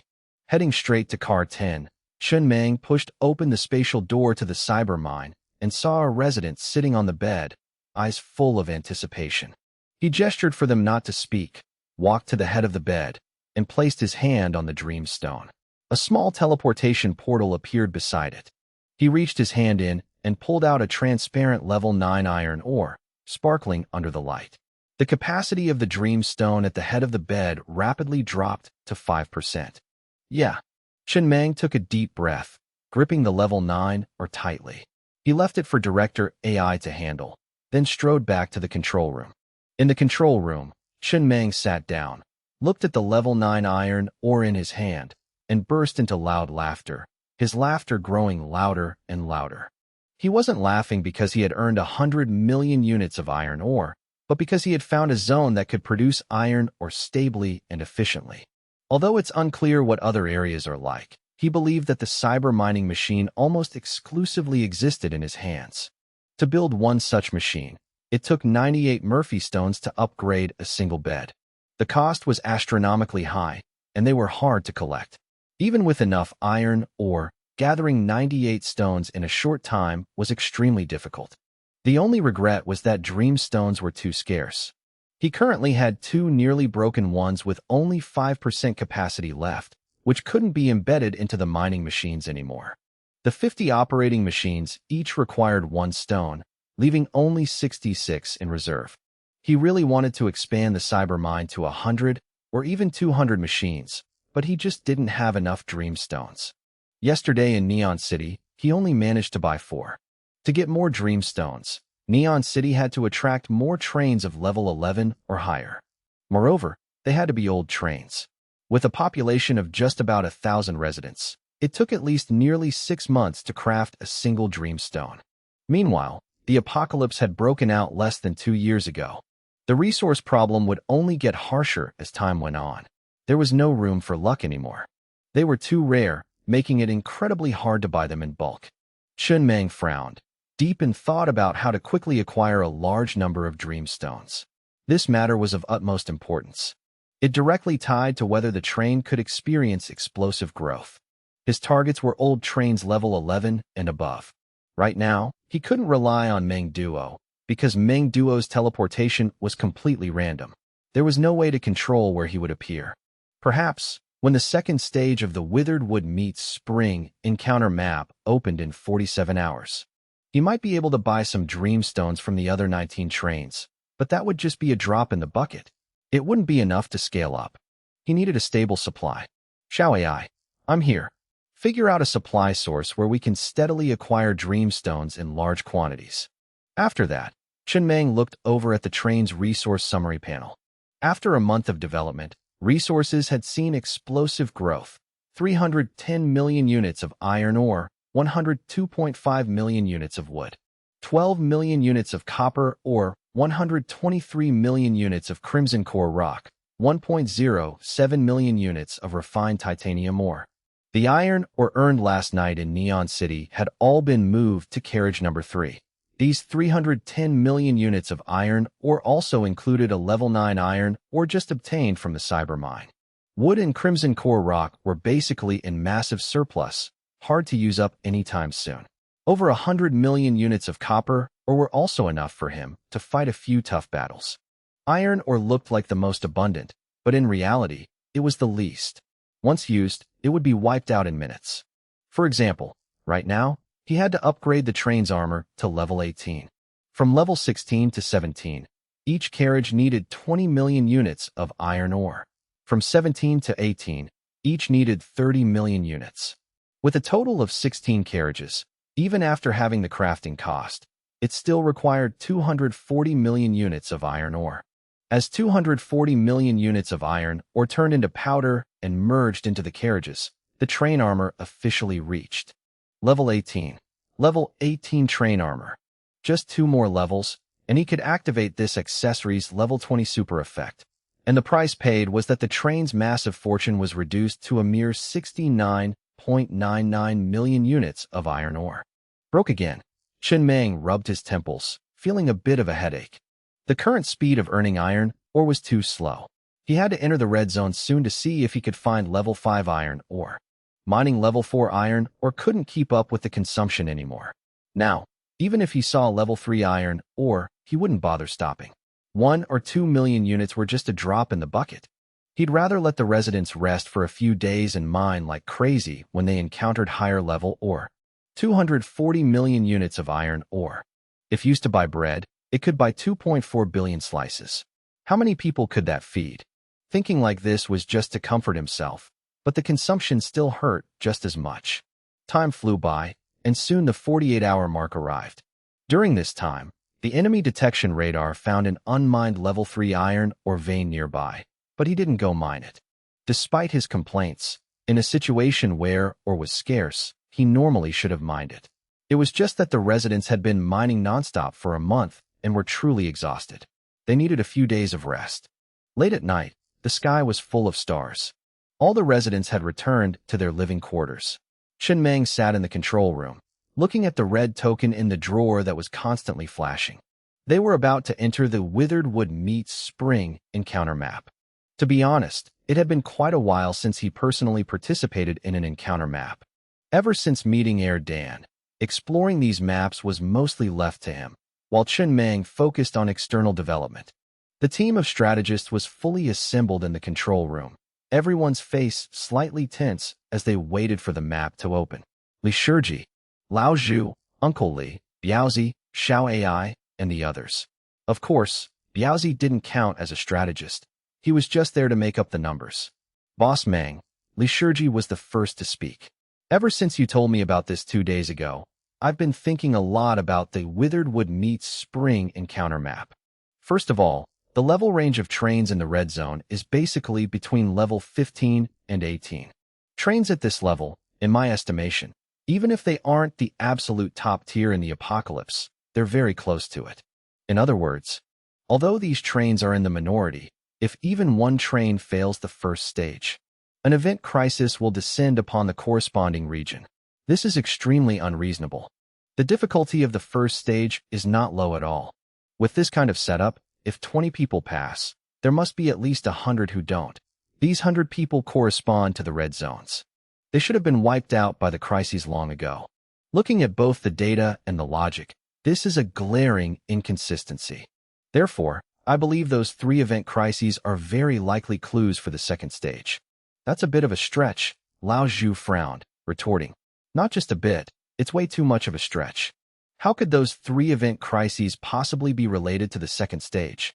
The way I see it, this is simply a cruel screening process set up by the mechanical princess Toachuo. 2 lines of thought, one leaning towards hidden logic, the other towards cruel rules. Both made sense. Using this method to filter out the smartest people. But if she wants to choose the smartest, why bring disaster to the entire region? Playing like that, if just one train fails a few times, all the trains in the corresponding red zone would be sent to meet their maker. Maybe those 3 event crises are just empty threats, not that powerful, simply used to increase the psychological pressure on the participants, making them feel that if they fail, others will die because of them. Vice Captain Zhu, what you're saying makes sense too. Biaozi looked at Lao Zhu in surprise. He had never thought of it that way.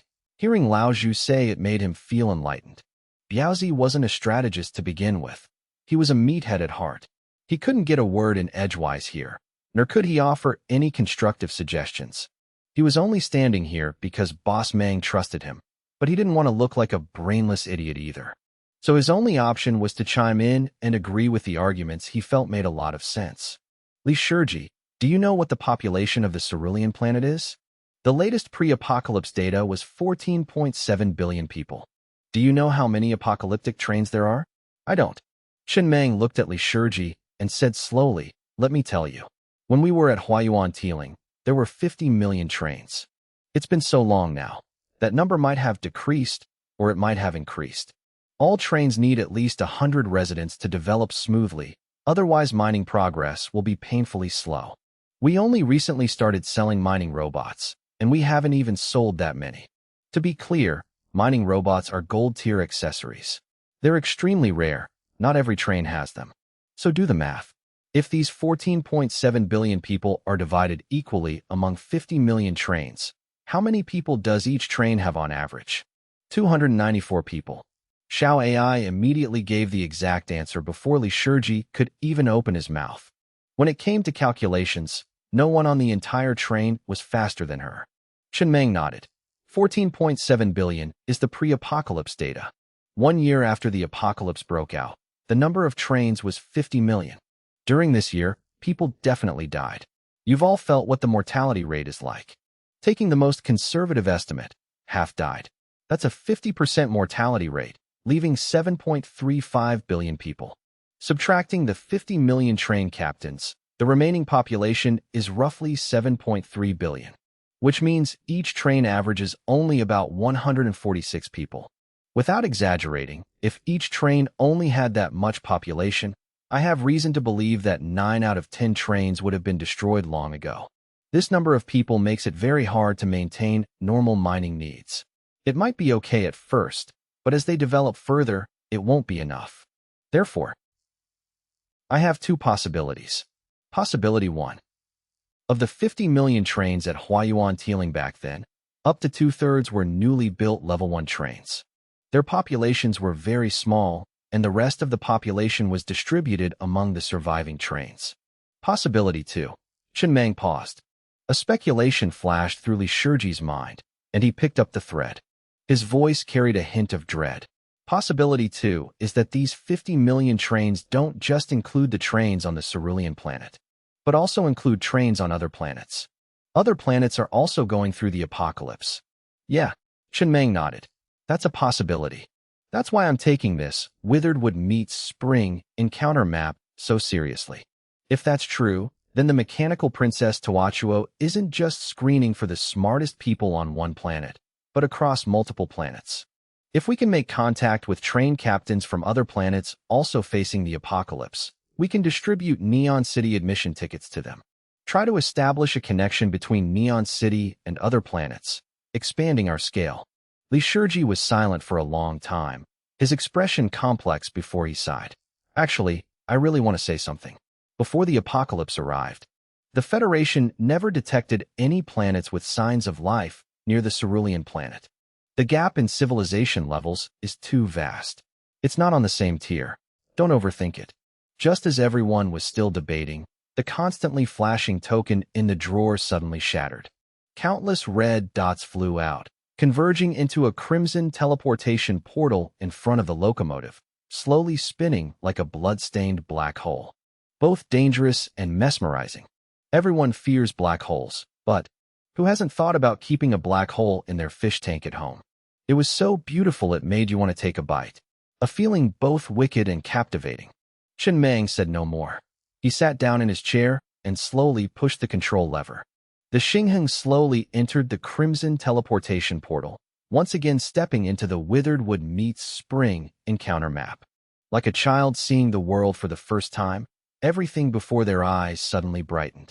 The Xingheng appeared in a massive square, as large as several football fields combined, surrounded by white fog. The line of sight only revealed the square and 19 trains of various shapes parked there.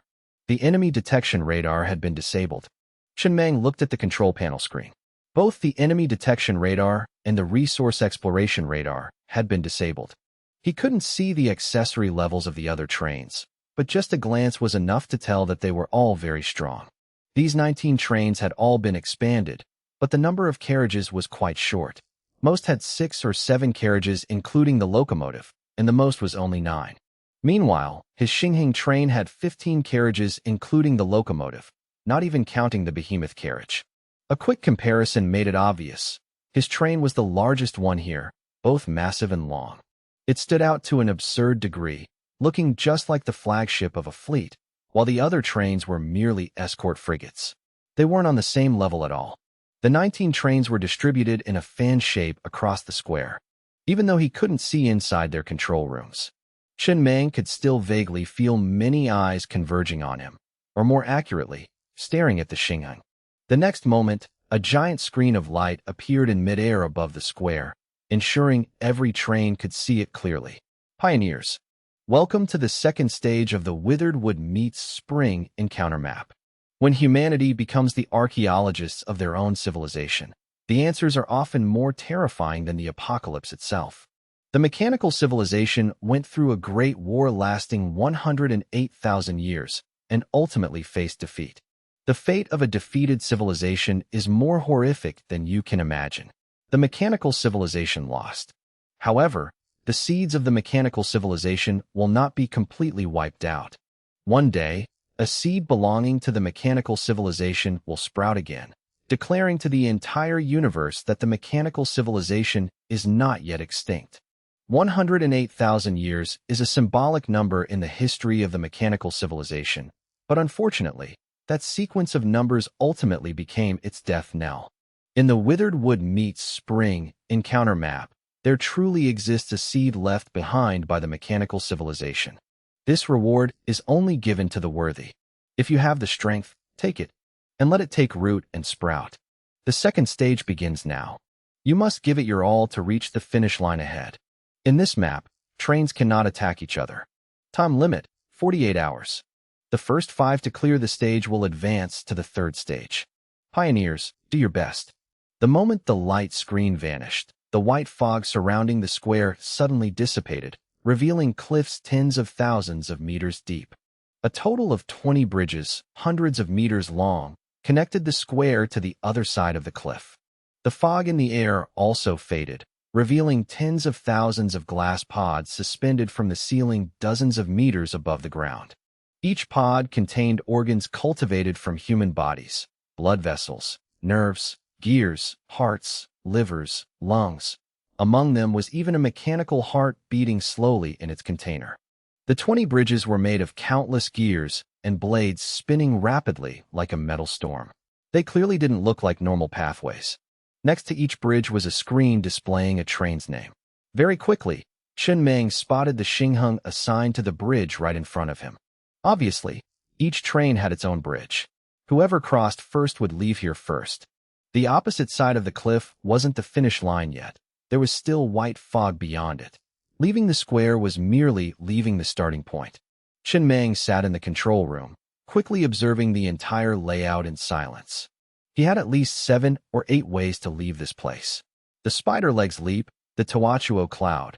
Why bother solving a puzzle? How could a 100-meter-wide cliff possibly stop the Xingyang? But the problem was, the trains here were all level 15 and above, belonging to the red zone. Almost all high-level trains on the Cerulean planet, having reached this level, couldn't possibly not know how to fly. A 100-meter cliff? Saying they could walk over it like flat ground wouldn't be an exaggeration. It was just that. The second stage had been underway for a full minute, yet not a single train made a move. They all stood still, as if unaware the stage had begun. Do you see anything? Li Shiji spoke up, his voice quite fast. Possibility 1. This is an obvious trap. If we use other methods to cross the 100-meter cliff, it's very likely to trigger a crisis that destroys the train. We can only solve the puzzle, stabilize that bridge spinning like a metal storm, and then drive across normally. Possibility 2. This stage is a reward for the pioneers. This encounter map constantly emphasizes the concept of pioneers. Maybe it values the first train that dares to face the unknown and chooses to advance. Maybe this stage actually allows flying straight across. And it's highly likely that only the first train to do so will be permitted. The rest will still have to obediently clear the stage the normal way. Trap or reward. The first choice often decides your fate. Very typical of the mechanical civilization. Chen Meng nodded, saying nothing. Obviously, everyone could see this. The other 19 trains naturally saw it too, but no one budged. Pioneer sounded glorious, but it was no different from a suicide squad. Moreover, deep down he truly felt that with his level 18 train armor, he had absolutely no need to fear the metal storm on that bridge. He didn't believe that thing could even scratch level 18 armor. The way to test it was also very simple. Detach a carriage and try it out. If he were here alone, he would have done it already. But right now there were too many trains, and he didn't want to pay the cost just so others could reap the benefits. For a moment, everything fell into a stalemate. A full 10 minutes passed, and stubbornly, not a single train made a move. Everyone sat in their control rooms observing their surroundings, surprisingly composed. Figured anything out yet? Chen Meng stared intently at the tens of thousands of mechanical organs on the ceiling. Rubbing his tired eyes, he said, I feel like this pile of organs might not be a puzzle clue, but more like a distraction. He pushed the control lever, steering the Xingyang slowly toward its corresponding bridge, preparing to run an experiment. As the train approached the bridge, he stepped down, looking at the bridge made of countless gears and blades spinning like a storm before him. He never liked solving puzzles anyway, so he decided to try a brute force approach. Buzz buzz. A small drone from the B-Swarm platform accessory flew up from the Xingyang, darting straight toward the opposite side of the cliff. Watching closely, it met no resistance. The drone easily reached the other side. Engines roared. A Viper unmanned fighter jet used the carriage as a runway and launched, circling before smoothly making it to the opposite side as well. Having completed 2 experiments, Chen Meng patiently waited another minute. Seeing the other 19 trains still not reacting, he sighed softly. This group was way too composed. He turned his head to look at Lao Zhu. Bring him down here. Very quickly, a fierce-looking, burly man with a furious expression was dragged off the train by Biaozi and a few others. This was one of the desperados who had ambushed Biaozi in the ruined city of the Stone Golem region. Captured but not killed, kept around as a consumable. A train token was activated, and the burly man was shoved into a newly built level 1 train. This level 1 train obviously couldn't fly across. The spider legs were an unremovable accessory, but Chen Meng had his ways. The next moment, he raised his cane. A massive magnetic force shot out from the powerful magnet. The level 1 train slowly levitated, then was launched hurtling toward the opposite side of the cliff. Doesn't know how to fly? He had plenty of tricks. As long as he wanted it to fly, he could pull off all sorts of stunts. However, just as this train flew into the airspace above the cliff, space was instantly torn apart. The unarmored level 1 train was crushed into countless shards of iron almost instantly, falling into the pitch-black spatial rift and vanishing without a trace. A clean, instantaneous death. The trap around the square turned out to be spatial tearing. Chen Meng watched the scene, his mouth twitching slightly. With this kind of trap, let alone level 18 armor, even level 30 armor would have a hard time withstanding it. It seemed solving the puzzle was mandatory. Right at this moment, a train carriage moved. It was a 6-carriage train. The unpainted door of the control room opened, and a middle-aged man jumped down, muttering, "What the hell is this situation?" His voice wasn't loud, but in the quiet square, it could be heard clearly. Immediately after, as if the pause button had been lifted, the other train captains also jumped down, gathering to discuss. "Let's go." Chen Meng immediately led Li Shiji and the others toward the group of captains. He wanted to see the style of these high-level train captains. Stepping forward, he swept his gaze over everyone and took the initiative to speak. "The other side of the cliff isn't the finish line. I think we should exchange our findings first. As for whether we can cross, that'll depend on our own abilities afterward. My current assessment is that the tens of thousands of glass pods on the ceiling are probably a misdirection. They don't hide any information." But as soon as he finished speaking, the group continued their private conversations, as if completely shutting him out. "How are we supposed to cross?" "No idea. A train just tried to fly across and got shredded instantly, didn't it? The only way is to solve the puzzle. Or maybe we should try firing a volley at those glass pods on the ceiling." "Hey!" Biaozi, standing behind Chen Meng, roared in anger. "Boss Meng is talking to you. Are you deaf?" These guys were strong, sure, but their egos were just as massive. All along their journey, no one had ever dared to ignore Boss Meng like the people in front of them. Being ignored right to their faces. Even Biaozi felt humiliated on his behalf. "It's fine." Chen Meng calmly raised a hand to stop Biaozi, then looked at the group again and spoke. "It seems you all know each other." But still, no one paid him any mind, not even bothering to spare him a glance. "Motherfucker." Biaozi couldn't hold back a curse. He rolled up his sleeves and stepped forward, shoving the nearest bodyguard, intending to grab a captain by the collar and interrogate him. However, his body froze in place. He looked at his right arm as he pulled it back. The shove just now felt bizarrely weightless. Looking up at the cold-faced bodyguard in front of him, he reached out and shoved again. This time he saw it clearly. His hand passed right through the other person's body, with absolutely no sensation of touching anything. Biaozi stood dumbfounded, then tried stepping forward to shove a few other captains. Without exception, his hands passed right through their bodies. He drew in a sharp breath of cold air. Stumbling back to Chen Meng's side, he whispered with a trembling voice, "Boss. Boss Meng, I don't think they're human." Chen Meng didn't reply. He just used his cane to poke through each person one by one. Without exception, they were all empty air. He then walked up to a train carriage and poked it. The result was exactly the same. It was confirmed. In the entire square, only the Xingheng and his group were real. The other trains were all holograms. No wonder they had remained completely motionless at first. It was only when he used a train carriage to try flying across the cliff and got it destroyed that those people started moving. Back to the train. In the control room, Chen Meng sat down, looked at the countdown timer on the control panel, and said slowly, "We can basically confirm it. The 20 trains are actually located in 20 different squares. We are experiencing a single-player survival scenario." In that conversation just now, they mentioned a train carriage trying to fly across and getting torn apart by space. That carriage definitely wasn't the level 1 train we just tested, but the 20th train. It's like a scene being replayed. At some point in time, 20 trains came here, and the 20th train tried to fly across, only to be crushed. Right now, the Xingheng is taking the ecological niche of that 20th train. If I'm not mistaken, only when a train is destroyed do these holograms leave their trains to converse. Shall AI replay the recording from just now? Let's see if there are any clues.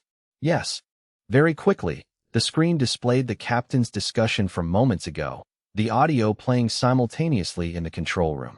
The conversation wasn't long, only about 2 or 3 minutes. Gears. After watching it, Li Shiji paced back and forth, his voice certain. In the conversation, they mentioned the word gears a total of 6 times. Someone even sarcastically remarked that this was another game of finding the master gear. Boss Mang must have noticed too. That bridge isn't spinning around a single axis. Countless steel blades are spinning at their own frequencies. Some are very fast, some are extremely slow. The driving force for all of them comes from the gear system behind it. These gears are interlocked, forming a massive gear matrix. Basically, every matrix like this has a master gear, which is the center of movement. When the master gear turns, all the other gears move with it. But due to their different sizes and structures, their speeds vary. Therefore, as long as we find the master gear and adjust its speed so all the steel blades sync to the same rhythm, that bridge will very likely stabilize. The problem is, where is the master gear? Makes sense, Biaozi nodded seriously. Is it possible it's on the bridges of the other trains? Lao Zhu frowned. After all, those 19 trains are holograms. There might very well be clues on their bridges. Can't rule it out, Biaozi pondered. No. Chen Meng looked up, his gaze piercing through the skylight to look at the tens of thousands of glass pods on the ceiling. His voice was steady. The biggest clue in that video just now was a captain looking down and playing on a device. The game was a matching puzzle. If I'm not mistaken, the master gear is located on the ceiling. Those glass pods containing mechanical hearts and livers aren't a misdirection. On the contrary, they are the puzzle itself. As long as we eliminate them according to the right rules, the answer will reveal itself. As for how to eliminate them, don't you guys think it looks a lot like a matching game? That's right. Biaozi was startled, slapping his forehead hard. Looking up, it really did look like a matching game. An apocalyptic mechanical cannon immediately locked onto a glass pod and fired. The level 1 shell hit the pod containing a mechanical heart, causing absolutely no damage. Right after, 2 pods in the same row were also hit. Instantly, the 3 previously dim pods simultaneously flashed with a faint white light, then went silent again. Use level 10 shells. Do it again. Chen Meng was now confident in his theory. At first, he didn't dare use level 10 shells for fear of guessing wrong. But the reaction just now proved his judgment was correct. This trick was classic mechanical civilization style. If you didn't understand the structure, don't even dream of clearing the stage. Not enough. Level 15. Level 16. Level 17. Level 20. When the artillery shells reached level 20, accompanied by 3 new level 20 shells accurately hitting 3 glass pods containing the same mechanical organ in succession, a miracle finally happened. The 3 glass pods hanging on the ceiling simultaneously flashed with red light, then shattered, turning into fine powder and vanishing into thin air. Almost at the same time, the other glass pods hanging on the ceiling began moving at extreme speeds, filling the newly left gaps in the blink of an eye. Only then did they see a highly concealed recessed slot in the far left corner of the ceiling. The new glass pods were sliding out from there, pushing each other, continuously filling the empty spaces like an endless assembly line. Confirmed. It is a matching game. Chen Meng chuckled. Once the core of the problem was found, the answer immediately became much simpler. He turned to look at Li Shiji and Xiao AI, his voice noticeably more relaxed. You two join in on the old-school thinking. Treat it like playing a round together. I've never liked matching games since I was a kid, especially with this many. Just looking at it makes my eyes hurt. Initially, they had stared at it for 10 minutes without ever thinking in the direction of a matching game. Mainly because this game was always associated with a cute style in their minds, while the mechanical organs before them reeked of the apocalypse. Cold and cruel. It was very hard to associate the two. Furthermore, the quantity was too massive. When the scale exceeds the norm, human thinking is easily scattered. Just like how no one looks up at a sky full of stars and thinks about playing a matching game with them. Leave it to me. Li Shiji patted his chest confidently, turning to say, Director AI, you and I will do it together. With such a large amount, let's try to process it as fast as possible. No need. Xiao AI replied with a straight face, her voice cold but very decisive. With my computing power, this level of matching game is practically an insult. I'm enough on my own. You rest? No need to waste your brain power. Hearing that, one just wanted to say, when an AI looks down on you, there really is no way out for humans. I'm a game designer. Before Li Shiji could finish his sentence, the apocalyptic mechanical cannons on the Xingheng had already started firing continuously. Level 20 shells flew without any delay, consecutively hurtling toward the glass pods hanging on the ceiling. One by one, they exploded, turning into fine powder in midair. With Xiao AI's computing power, this matching game could truly only be described in 2 words: too easy. Half an hour later, across the entire ceiling, the densely packed glass pods were now reduced to exactly the last 3. The mechanical organs inside these 3 pods were all hearts. Chen Meng raised his hand to stop Xiao AI's next move, then looked down at the data on the control panel. It displayed: successfully destroyed 99,997 glass pods. The remaining 3 were the very last ones, meaning the total number of pods here was exactly 100,000. Initially, they had only seen about 20 or 30,000. The rest were hidden elsewhere. Only when they discovered this game and started solving it did the remaining pods continuously replenish. That also meant something else. It required consuming a full 100,000 level 20 shells. The price of a level 18 shell was 5,000 units of copper ore, level 19 was 6,000, and level 20 was 7,000 units of copper ore per shell. This number could only be described in one word: exorbitant. 100,000 level 20 shells required a staggering 700 million units of copper ore to craft. Even with his apocalyptic mechanical cannon reaching level 20 and activating the super effect that have the cost 3 consecutive times. In total, he still consumed 87.5 million units of copper ore. Just this one encounter alone nearly wiped out his entire fortune. It should be known that he only had a little over 100 million units of copper ore in total. For most other high-level trains, their apocalyptic mechanical cannons would at most reach level 10. Without enough Murphy stones to upgrade to level 20, it meant they could only activate the cost reduction effect twice. In that case, the amount of copper ore consumed would be 175 million units, and a level 10 apocalyptic mechanical cannon wouldn't even pack enough punch. If they used other firepower accessories upgraded to level 20, the consumption would only be even more horrifying. In other words, if a train didn't have such a massive amount of copper ore, this first stage was fundamentally impossible to clear. Chen Meng let out a soft breath.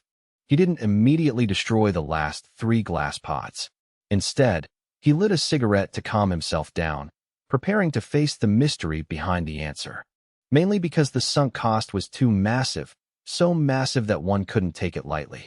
This encounter map allowed failing and exiting without any penalties. But when he had destroyed 70 or 80,000 glass pods and they were still pouring out endlessly, he had truly felt a bit of despair. Tens of millions of units of copper ore had been thrown into it, yet there was still no end in sight.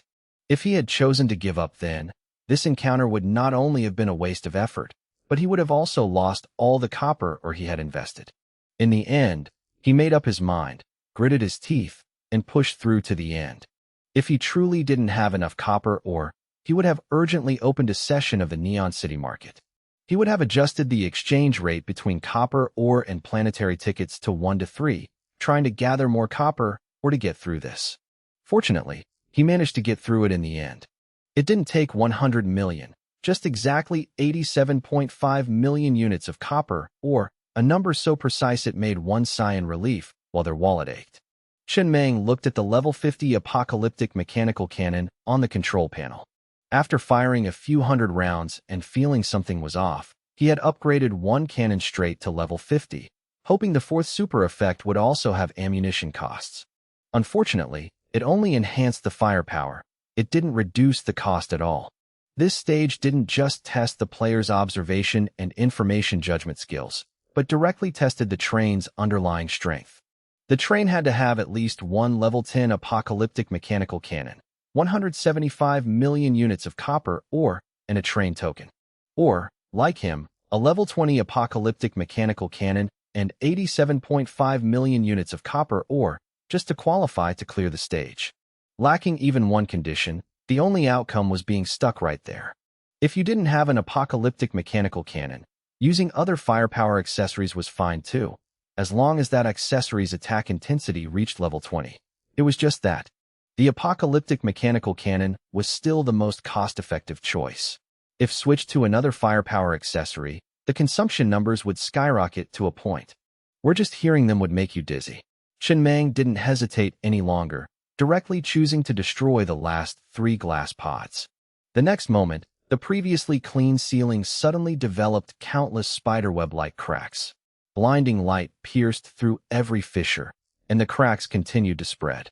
A few seconds later, the ceiling completely shattered, turning to dust and vanishing into the air. In its place, a massive gear appeared before their eyes. This entire gear was slowly rotating. Surrounding it were countless smaller gears, connected to the main gear by transmission rods, covering the entire ceiling. The scene before them was filled with the desolate vibe of apocalyptic ruins, both cold and oppressive. Found it.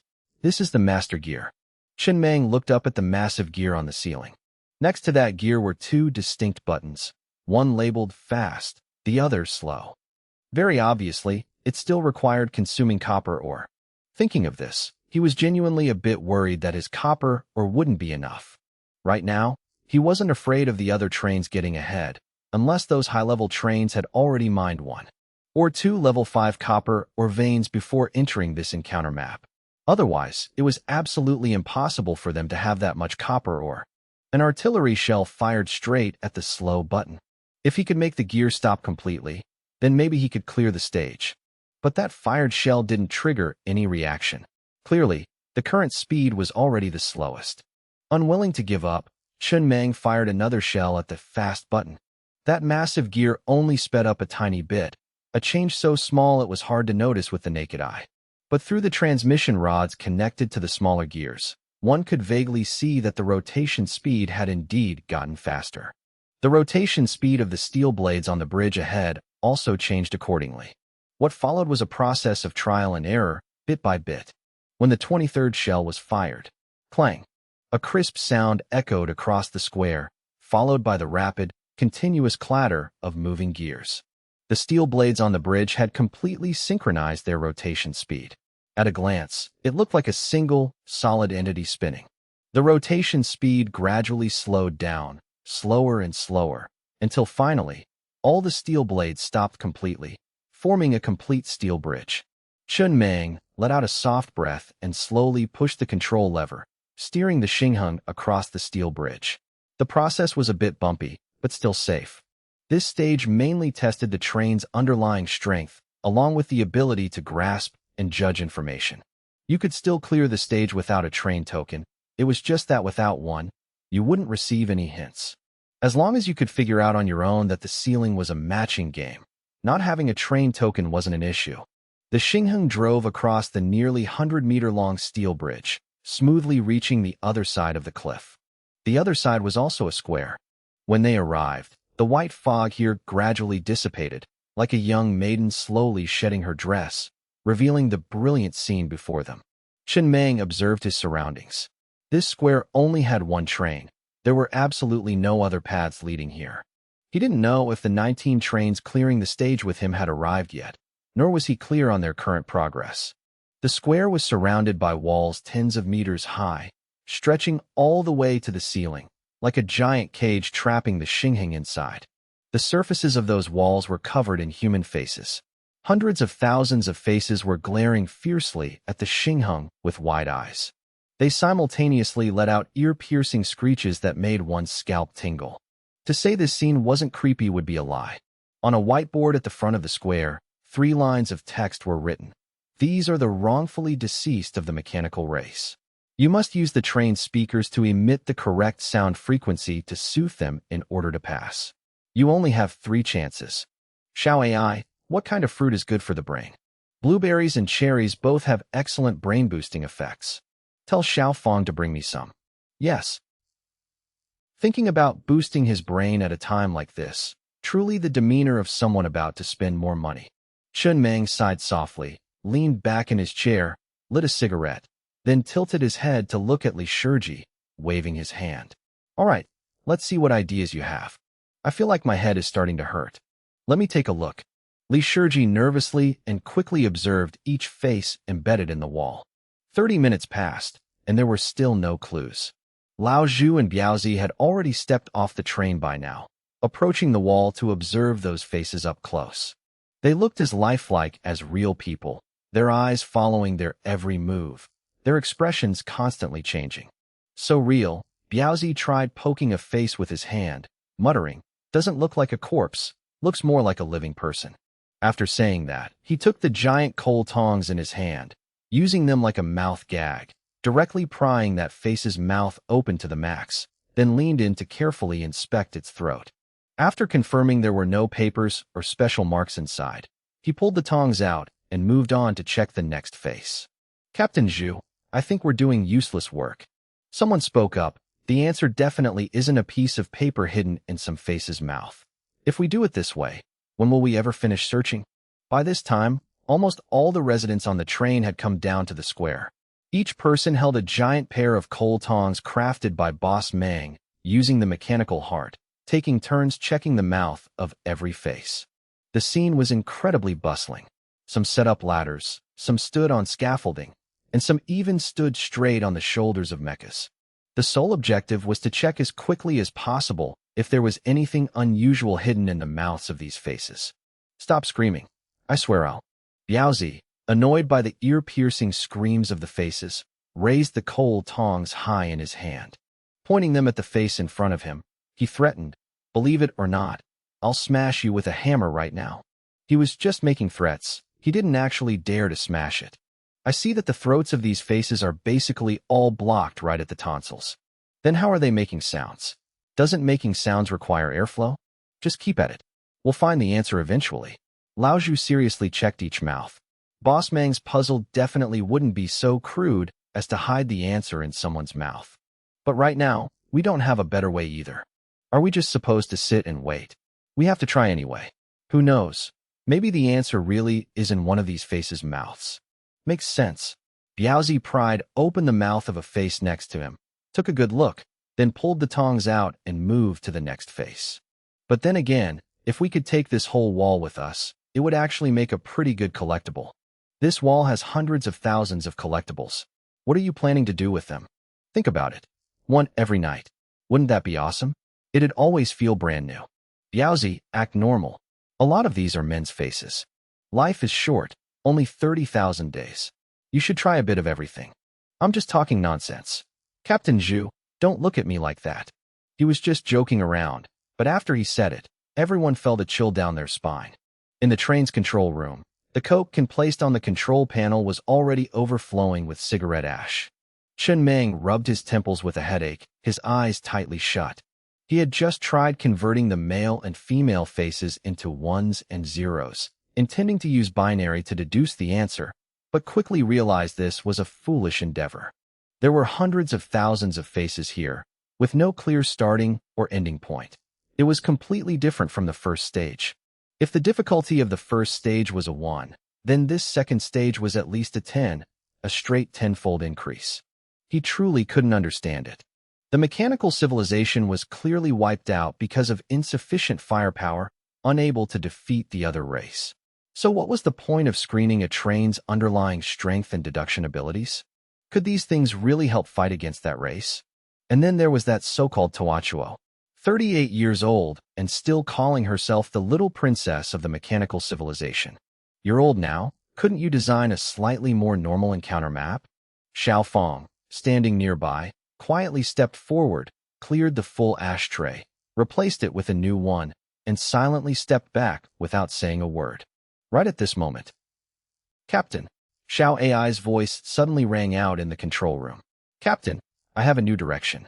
After you upgraded the mechanical eye to level 100, I input all the faces into the database and conducted a one-by-one comparison. Not all the faces are in a state of screaming with their eyes open. There are 12 faces that have their eyes closed but are still screaming. And on their foreheads, there are extremely faint symbols carved. There are 2 types in total, up and down." Chen Meng's spirit was instantly jolted. He opened his eyes and quickly looked up at the screen. A screaming face was magnified many times. Its eyes were tightly shut, and on its forehead, where it was obscured by bangs, a clear, down symbol was visible. "Display all the faces with closed eyes for me to see." Yes. He quickly grabbed a pen and jotted down the symbols. There were a total of 9 up symbols and 3 down symbols. That's right. This is it. Chen Meng looked tired, but a light flashed in his eyes. The initial default hertz frequency is 0. The correct sound frequency to clear this stage must be taking 0 as the base, adding 9 times, and then subtracting 3 times. That will give us the exact frequency. The only problem now is, how much do we add and subtract each time? Are there any other anomalies? No more. Xiao AI paused for a moment before continuing. I haven't found any other special anomalies. I'll go take a look. Chen Meng took a deep breath, jumped off the train, and strode toward the stone slab at the front of the square. He wanted to confirm if the final answer was hidden on this stone slab. The stone slab was extremely simple. Only the 3 sentences he had seen earlier were carved on it. He carefully counted every word, thinking the number to add might be the total word count. But the next moment, he froze slightly. The entire square had been searched very thoroughly. Li Shiji had also come to this stone slab countless times. But there seemed to be one place that had never been stepped on at all. That was right underneath the Xinheng train. Chen Meng immediately used his cane to remotely levitate the train into the air, then quickly walked toward the undercarriage. Sure enough, right at the edge of the square, beneath carriage number 14, he found a sequence of numbers carved into the ground. So faint it was almost unrecognizable. 1892. Found it. Chen Meng grinned widely. If nothing was wrong, there were only 2 possible answers. One was 1,892 hertz. 2 was taking 0 as the base, adding 1,892 9 times, and subtracting 1,892 3 times, which meant 11,352 hertz. Everyone returned to the train immediately in an orderly fashion. His voice quickly echoed across the square through the train speakers. After that, he turned and went back to the control room, sat down in his chair, took the bottle of mineral water Xiao Feng handed him, downed it in one gulp, and looked at the screen. Xiao AI, emit a sound frequency of 11,352 hertz. Let's try it. No problem. The next moment, an ear-piercing sound rang out from the train's speakers. The hundreds of thousands of faces on the surrounding walls that had been screaming continuously instantly fell silent. Their initially fierce expressions gradually became peaceful, their eyes closing as if they had fallen asleep. Immediately after, clack, clack, clack, the sound of moving gears rang out. The walls that had acted like a giant cage slowly parted in the middle, revealing a tunnel just wide enough for the Xinheng to enter. What a pity. Chen Meng looked at the tunnel ahead, feeling a bit regretful. It was a pity the final answer was only 11,352 hertz. If it had exceeded 20,000 hertz, that would have been great. Because only by upgrading the train's speakers to level 10 or above could one activate the super effect to emit sounds over 20,000 hertz. Once again, the upgrade was one step too slow. It really was a shame. The other trains definitely didn't have this effect. That way, just relying on that advantage, he could have practically eliminated all 19 remaining trains right here. It was unclear what the progress of the other trains was, but this stage had cost him over half an hour. He couldn't afford to be any slower. He absolutely had to speed up. Chen Meng slowly pushed the control lever, and the Xinheng entered the train tunnel deep underground. Ahead was a stretch of the unknown, but after consecutively clearing 2 stages, he had gained quite a bit of confidence. No matter how difficult the next stage was, he wouldn't fall into a state of complete helplessness. The mystery definitely existed. As long as this prerequisite was met, the rest was just a matter of time. Boss Meng, Li Shiji, standing nearby, spoke up with a hint of shame. I'm sorry. I wasn't much help. It's fine. Chen Meng waved his hand, his voice softening. In a situation that requires recording and filtering such a massive amount of data, human strength can't compare to an AI anyway. This stage just wasn't your stage for now. No need to blame yourself. He paused for a moment before continuing. We didn't do too badly in the first 2 stages. There's a high chance we're still in the top 3. Keep it up. Let's maintain the pace. The train tunnel wasn't too short. The Xinheng didn't dare run too fast either, maintaining a speed of about 500 kilometers per hour. After 3 minutes of travel, the train arrived at the location of the next stage. The space ahead gradually widened. As they drove out of the tunnel, what met their eyes was a massive heavy machinery factory. They were standing in the square in front of the factory gates. Rusted steel frames leaned precariously, surrounding cranes had collapsed, and weeds grew wildly. On the ground was a viscous liquid mixed with machine oil and blood. The entire scene was so dilapidated it made one uncomfortable. In the corner of the factory, one could vaguely see a small mound, about 2 meters higher than the wall, piled up from mechanical wreckage and human bones. The train slowly came to a halt. A screen of light appeared before everyone's eyes. Congratulations, Pioneer.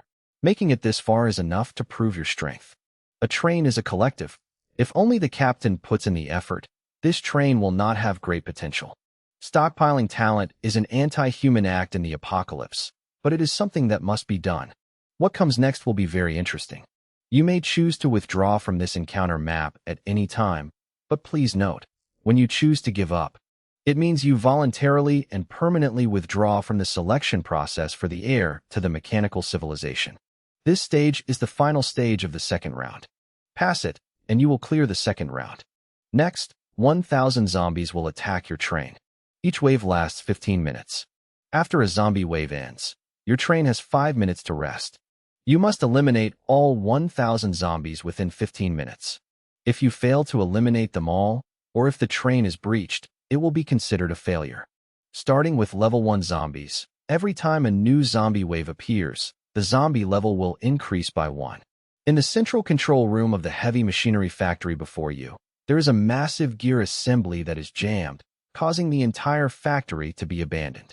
You need to complete 36 mini-tasks, and they must be completed during the rest periods between zombie waves in order to clear the stage. In this stage, the captain must guard the train and is not allowed to enter the factory. In 15 minutes, the first zombie wave will begin.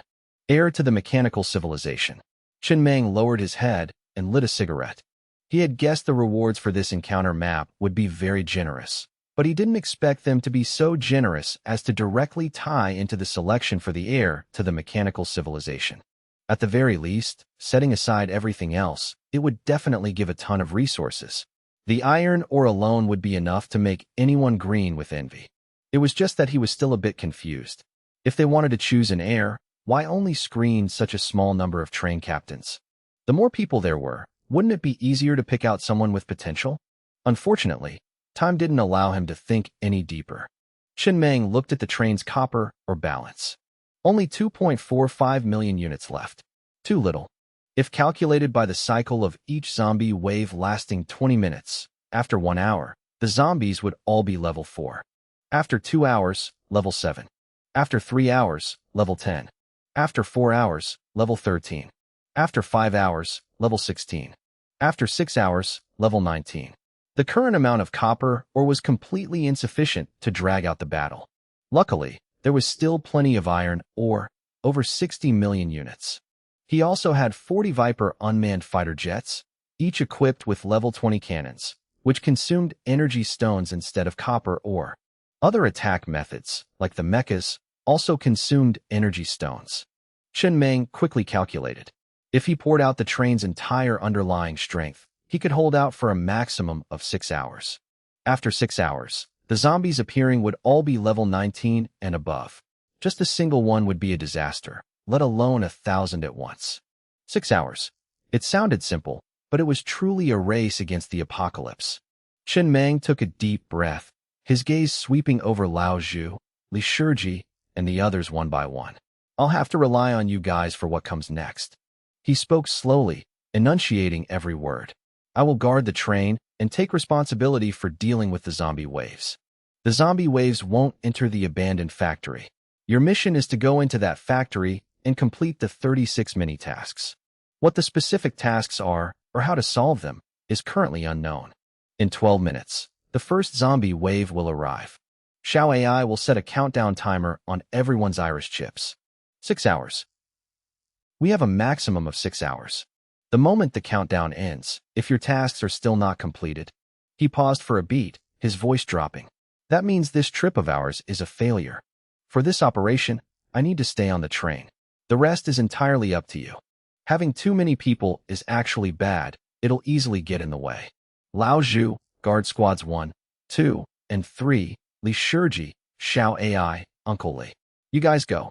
Lao Zhu, you're familiar with the residents. Pick a few more sharp-minded people.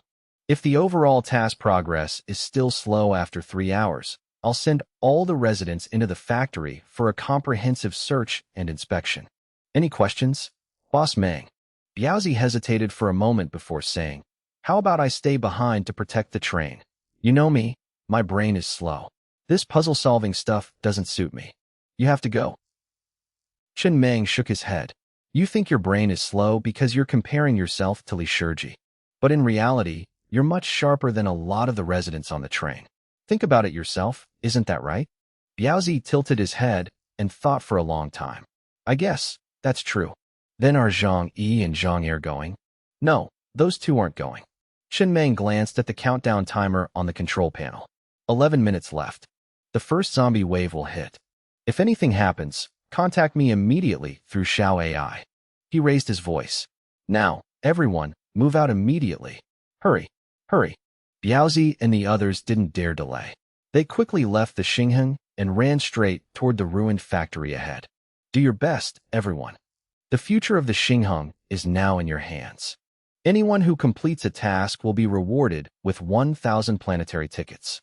The reward didn't sound like much, but in the apocalypse, 1,000 tickets was enough to make people risk their lives. After that, Chen Meng leaned back in his chair, watching everyone's backs as they entered the abandoned factory one by one. He sighed softly, then patiently waited for the first zombie wave to hit. Xiao AI's voice rang out in the control room. "Captain, you don't seem very confident. The difficulty is too high." Chen Meng lit another cigarette, stayed silent for a moment, then looked at the swirling smoke before his eyes. "We have to complete 36 tasks within 6 hours.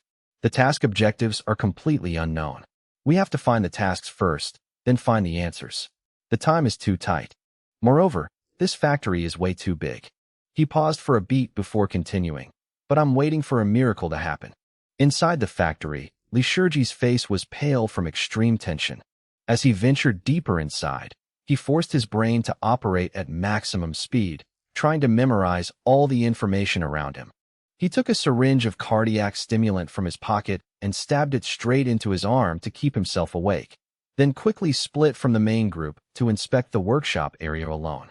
A few minutes later, he found a small, locked wooden cabin. A faint yellow question mark appeared on the cabin door. It was a rotary combination lock, like the kind on a diary. Very clearly, this was one of the 36 mini-tasks. Password, password. Li Shiji trembled slightly, his eyes fixed on the 8-digit combination lock. 8 digits. Very quickly, he turned and ran like a madman toward the factory gates, snatching a military dog tag from a remaining corpse in the guardhouse. The tag listed this soldier's birth date, February 18th, 7228. He immediately turned around and sprinted back toward the wooden cabin.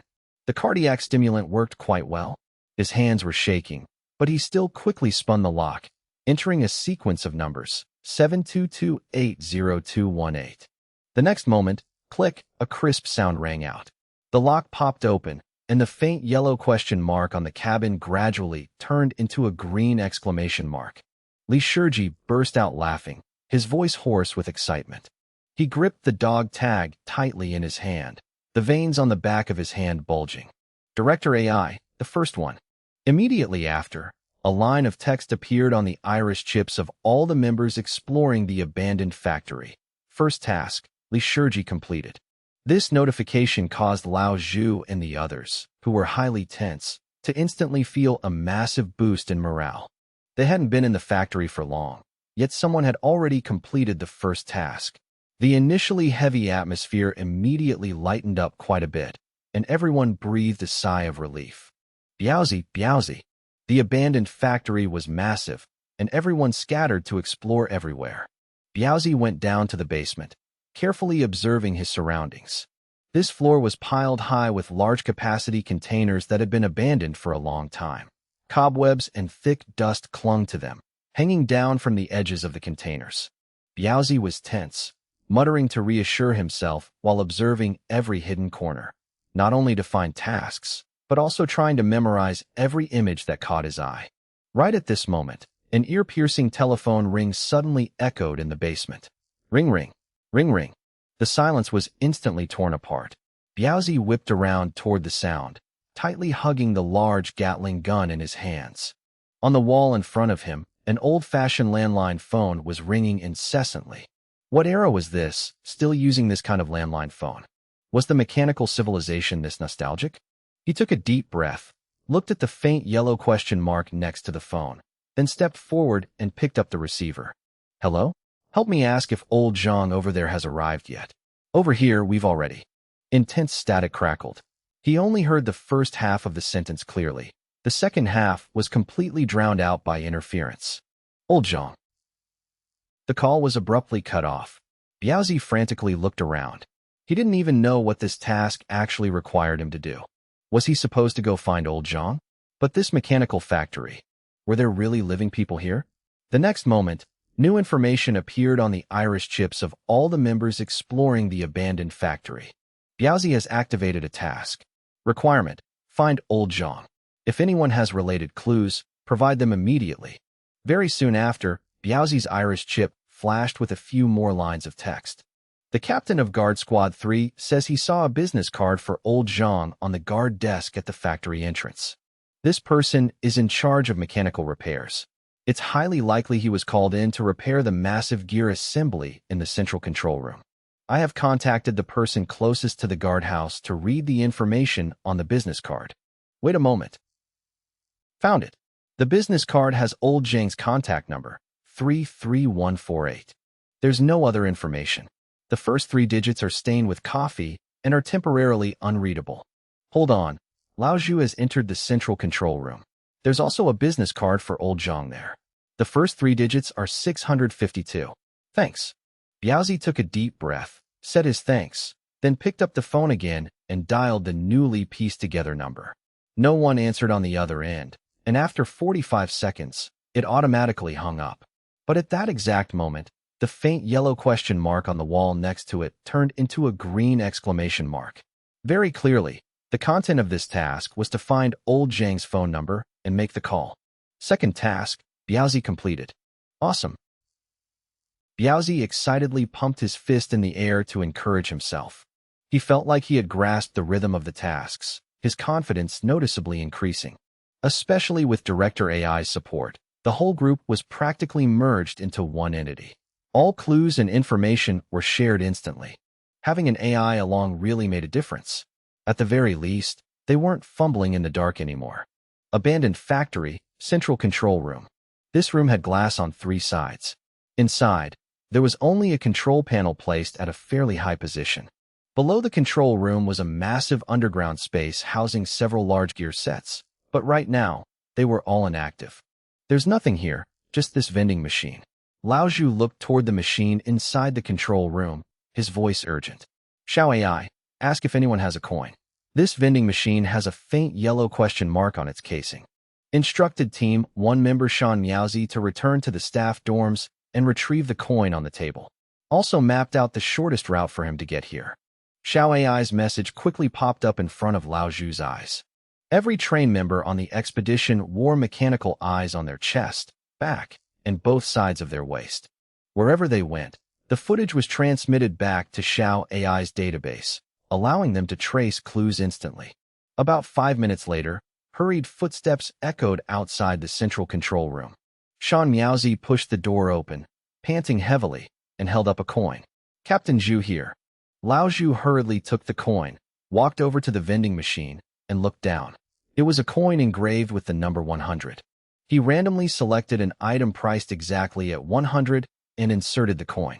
Clang. The sound of metal clashing rang out from inside the machine. A line of text appeared on the screen as the coin was spat back out. Insufficient change. Cannot dispense. Please insert a 5-point coin. Almost at the same time, a new message popped up on the iris chips of all members exploring the factory.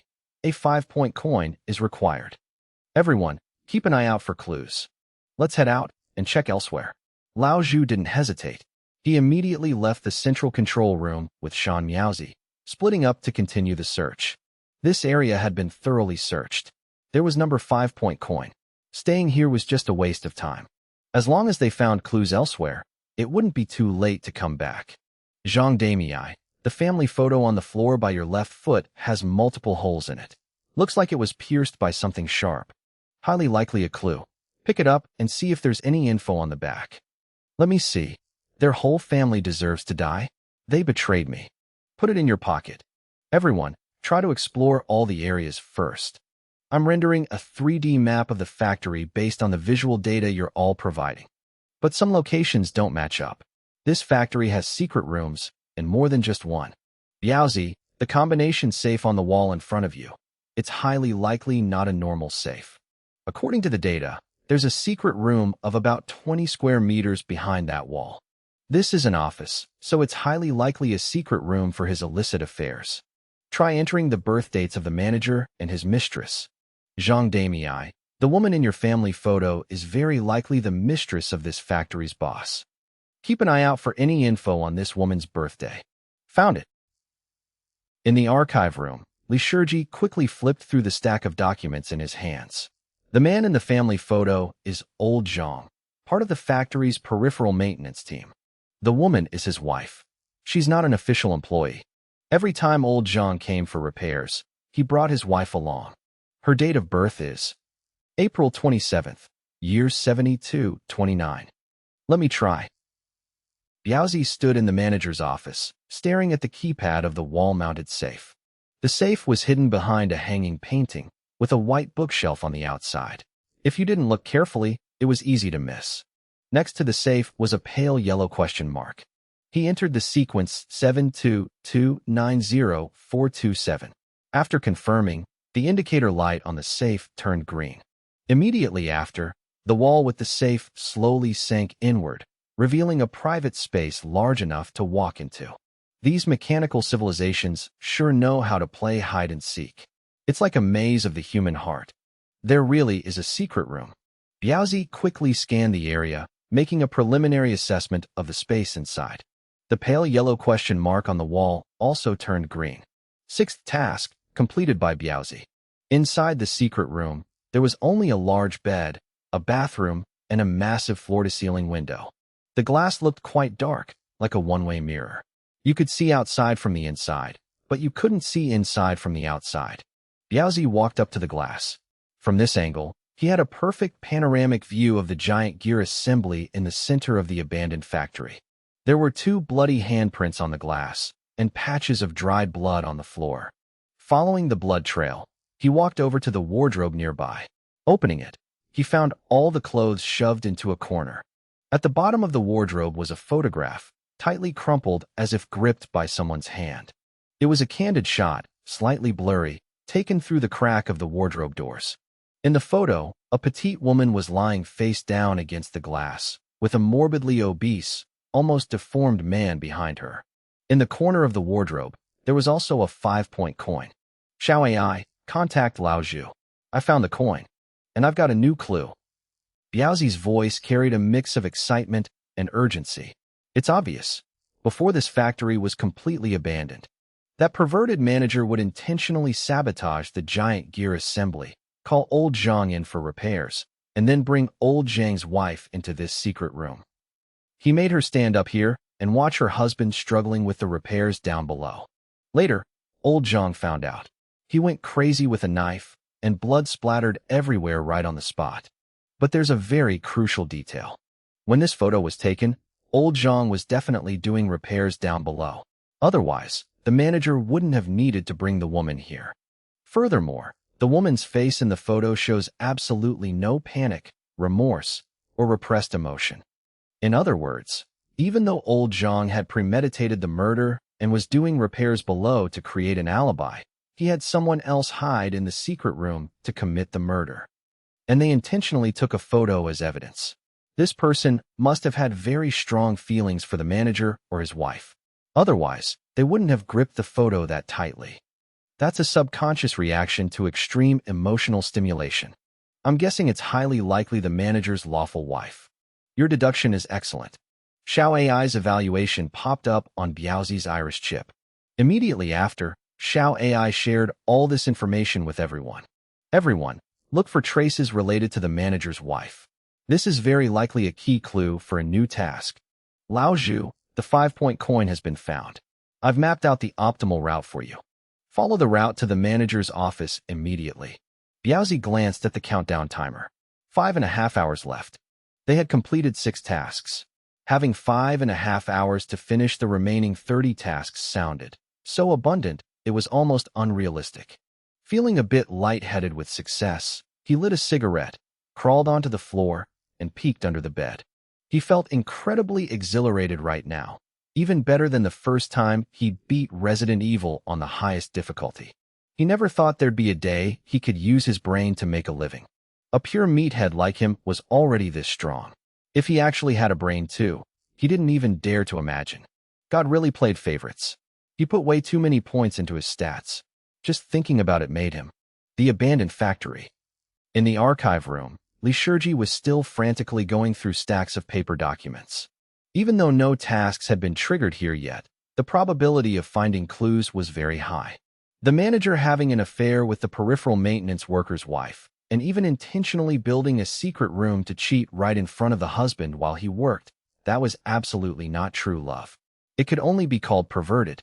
So in this case, why use the mistress's birth date as the password? There must be some hidden secret behind it. Meanwhile, in the control room of the planetary train, Chun Mang's face was flushed red as he continuously made weird noises. Ahem, ahem, The first wave of zombies had been completely wiped out. He didn't use the mission's firepower attachments, but directly used the train's cutting blades. They were currently in a rest period. There was only 1 minute left before the level 2 zombie wave hit. Xiao AI stood in the control room, looking at Chun Mang. Catching his gaze, the words doubt and confusion flashed across her cheeks. She completely didn't understand why the captain was making such strange noises. Looking around, Goei Chu wasn't present, and Xiao Fong was standing obediently to the side. Was the captain enjoying himself that much? After waiting a moment, and seeing that Chun Mang stopped making noises, Xiao AI reallocated most of her computing resources back to the abandoned factory. That side was much more important right now. Cough, cough. But right at that moment, the captain's violent coughing rang in Xiao AI's ears again. Captain, do you need to go to the medical bay? Damn it. Chun Mang's face was dark with frustration. He turned, walked over to the floor-to-ceiling window next to the control room, and slammed his hand against the glass. He roared, "These damn mosquitoes. So fucking annoying. There are mosquitoes everywhere. It's annoying as hell." Xiao AI walked over to Chun Mang, slightly bewildered, and reflexively looked outside the train. Outside, a massive pile of zombie corpses was stacked up, with minced meat splattered everywhere. Amidst the chaos, only one corpse remained relatively intact, looking extremely conspicuous. The other zombies were naked and covered in blood, but this corpse alone was wearing a uniform. It looked like a maintenance worker's uniform. Xiao AI reacted instantly, quickly contacting Shan Miaozi, who was closest to the factory. Shan Miaozi, return to the train immediately. There's a zombie corpse outside the train that is very likely old Zhang, the maintenance worker. Chun Mang finally relaxed his brows. He dragged his feet back to the control panel, leaned back in his chair, let out a long sigh, and lit a cigarette. His eyes were hollow, and his entire body looked exhausted to the limit. The feeling right now was exactly like having words stuck in his throat that he couldn't say, like seeing a snake but not daring to strike. It was suffocatingly frustrating. He didn't dare give too obvious of a hint, afraid it would be judged as cheating and instantly fail the mission. This stage didn't allow the captain to participate directly. It tested the overall strength of everyone else on the train. But such a crucial piece of information. If they missed it, how could they clear the stage? So he could only use this roundabout method to hint at Xiao AI. Luckily, he finally managed to get the information out. Otherwise, once they got out, he would have dismantled the train's AI assistant and cursed it out. Damn it, it made him anxious to death. Found it. Li Shiji collapsed to his knees on the floor of the archive room, surrounded by piles of ransacked, messily stacked documents. Finally, in one of the files, he found a notice. It was about marrying the old manager's daughter, succeeding the old manager, and officially taking the manager position. The heartbroken ex-girlfriend left the factory. The truth was clear. Li Shiji's lips were pale as he muttered to himself. This manager and the maintenance worker's wife They were definitely truly in love at first. Later, for the sake of his career, the manager abandoned his girlfriend and married the old manager's daughter to climb the ranks. A classic gold digger. But in his heart, he still couldn't let go of that woman, which is why he used her birth date as the password for his affair room. An unknown amount of time later, when old Zhang, the maintenance worker, came to the factory to inspect the equipment, the manager discovered that the woman he had discarded was actually this maintenance worker's wife. The two reunited, couldn't suppress their old feelings, and began a series of illicit affairs. The script sounded very logical. But what exactly were these clues used for? At the same time, in an unknown location, a level 17 mechanical train was parked in a square.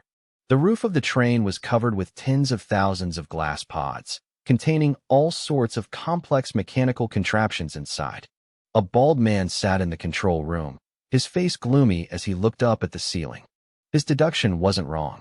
The glass pods were indeed a matching game, but it required a level 20 attack intensity to clear them. The problem was that his train's resources had been completely depleted. There wasn't a single scrap of iron or copper or left. He had destroyed nearly 70,000 pods, but new ones kept being replenished, as if there was no end to it. The max is probably 100,000 pods, the man muttered. 100,000 is a round number. If this encounter map wasn't a scam, then the number of glass pods should be 100,000.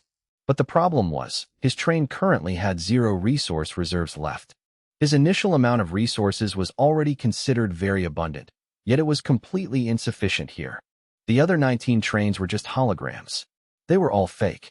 He wondered if the other trains had cleared this stage yet. He looked toward the opposite cliff, a flash of indignation in his eyes. He had solved the puzzle, but was stuck on resources. Wasn't this supposed to be a puzzle-solving map? The feeling right now was like the final essay question on the college entrance exam. He knew the answer, but his pen ran out of ink. That feeling was even more disgusting than eating a live cockroach. It would have been better not to know the answer. At least he could have consoled himself. But he didn't choose to give up. He jumped out of the control room and began searching the entire square for other clues. This encounter map couldn't have such absurdly high resource requirements. It was highly likely there was copper or hidden somewhere. He just hadn't found it yet. Up, up, down, down. A level 17 flesh train was trapped in a giant cage, surrounded by hundreds of thousands of human faces embedded in the walls. 2 massive tentacles extended from the train's body, quickly sweeping across each face. 9 up, 3 down. The ground was engraved with 1892, so the correct audio frequency was 11,352. The young man in the control room smiled. Not too hard.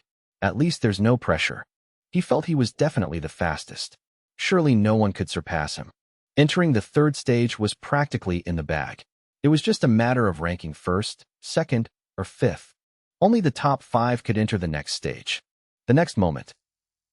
Beep, beep, beep. A piercing sound rang out from the flesh train. All the human faces on the walls closed their eyes simultaneously, and the wall ahead slowly opened, revealing a train tunnel.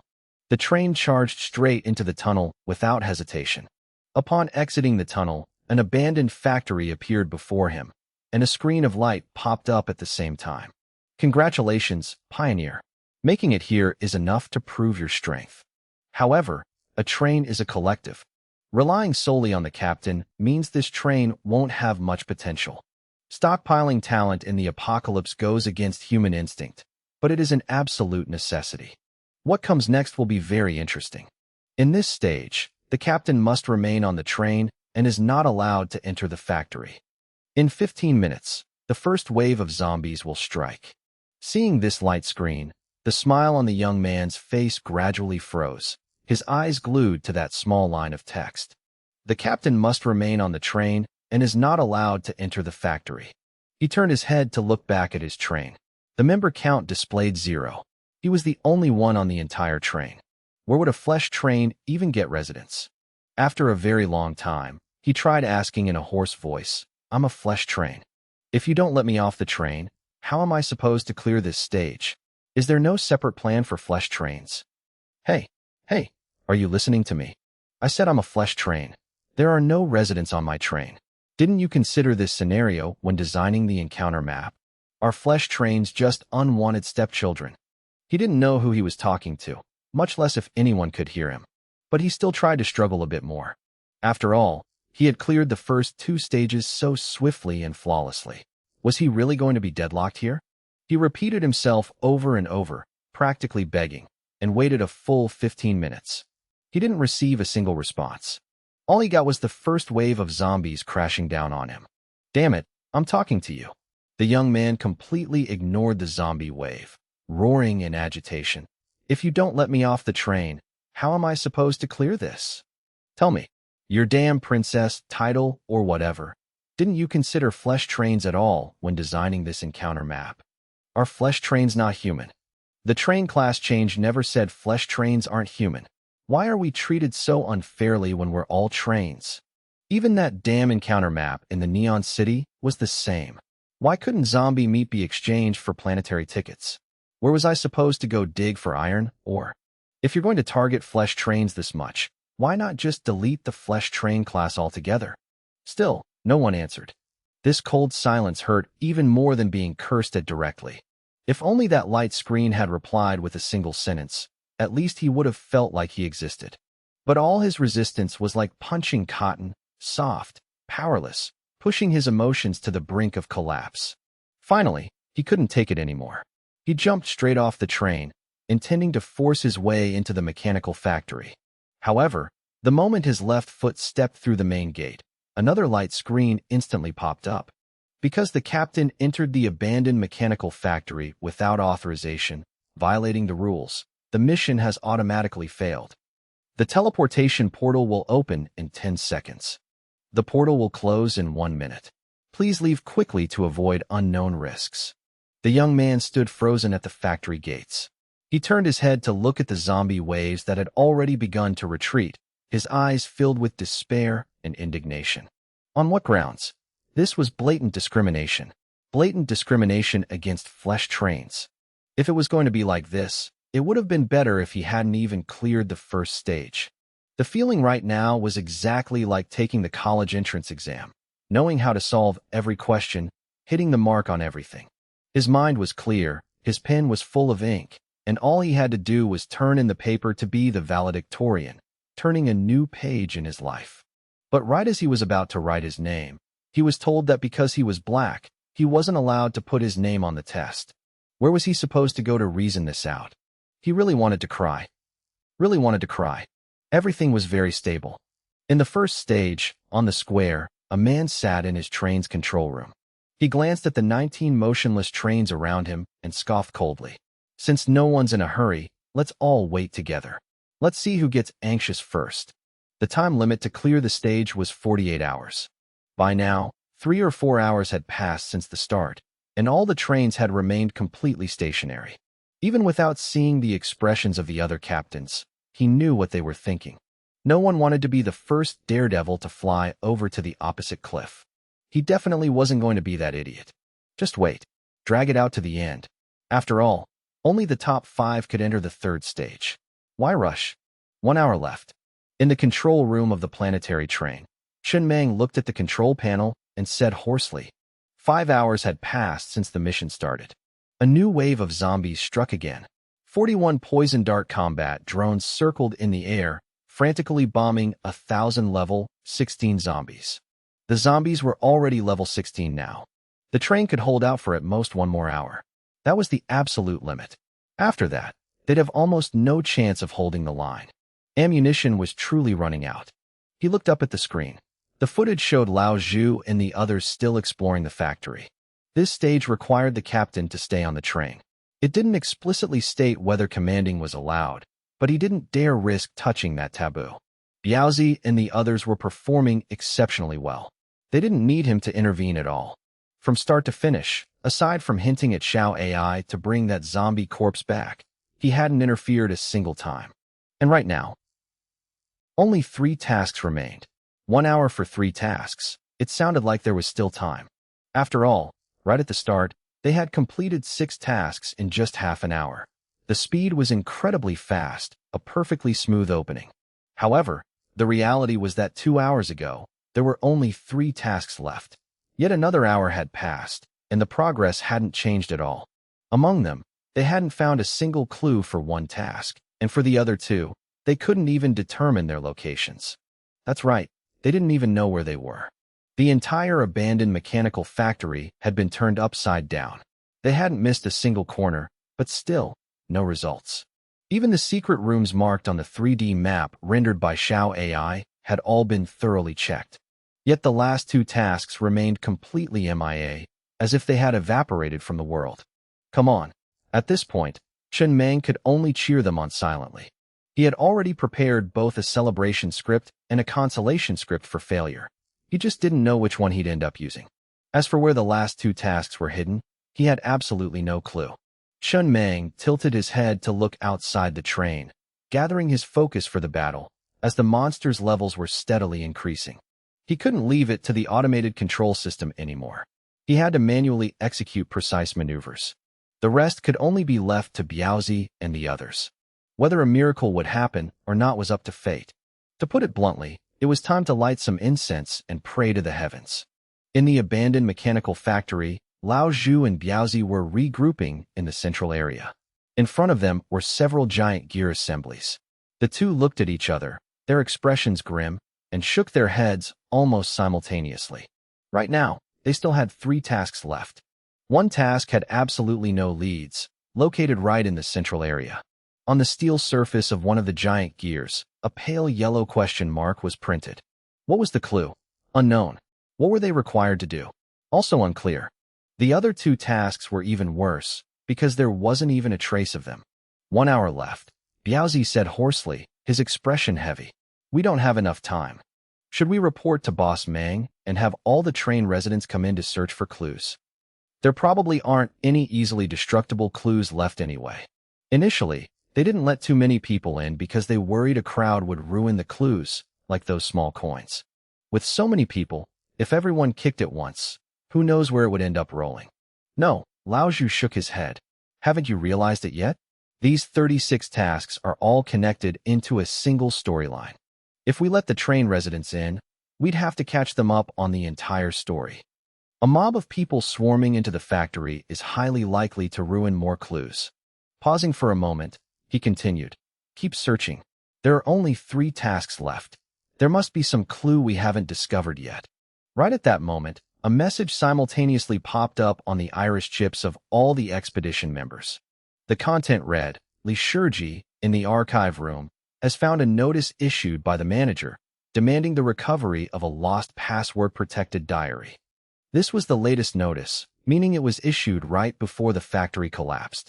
Everyone, pay attention and search for clues related to this diary. A diary?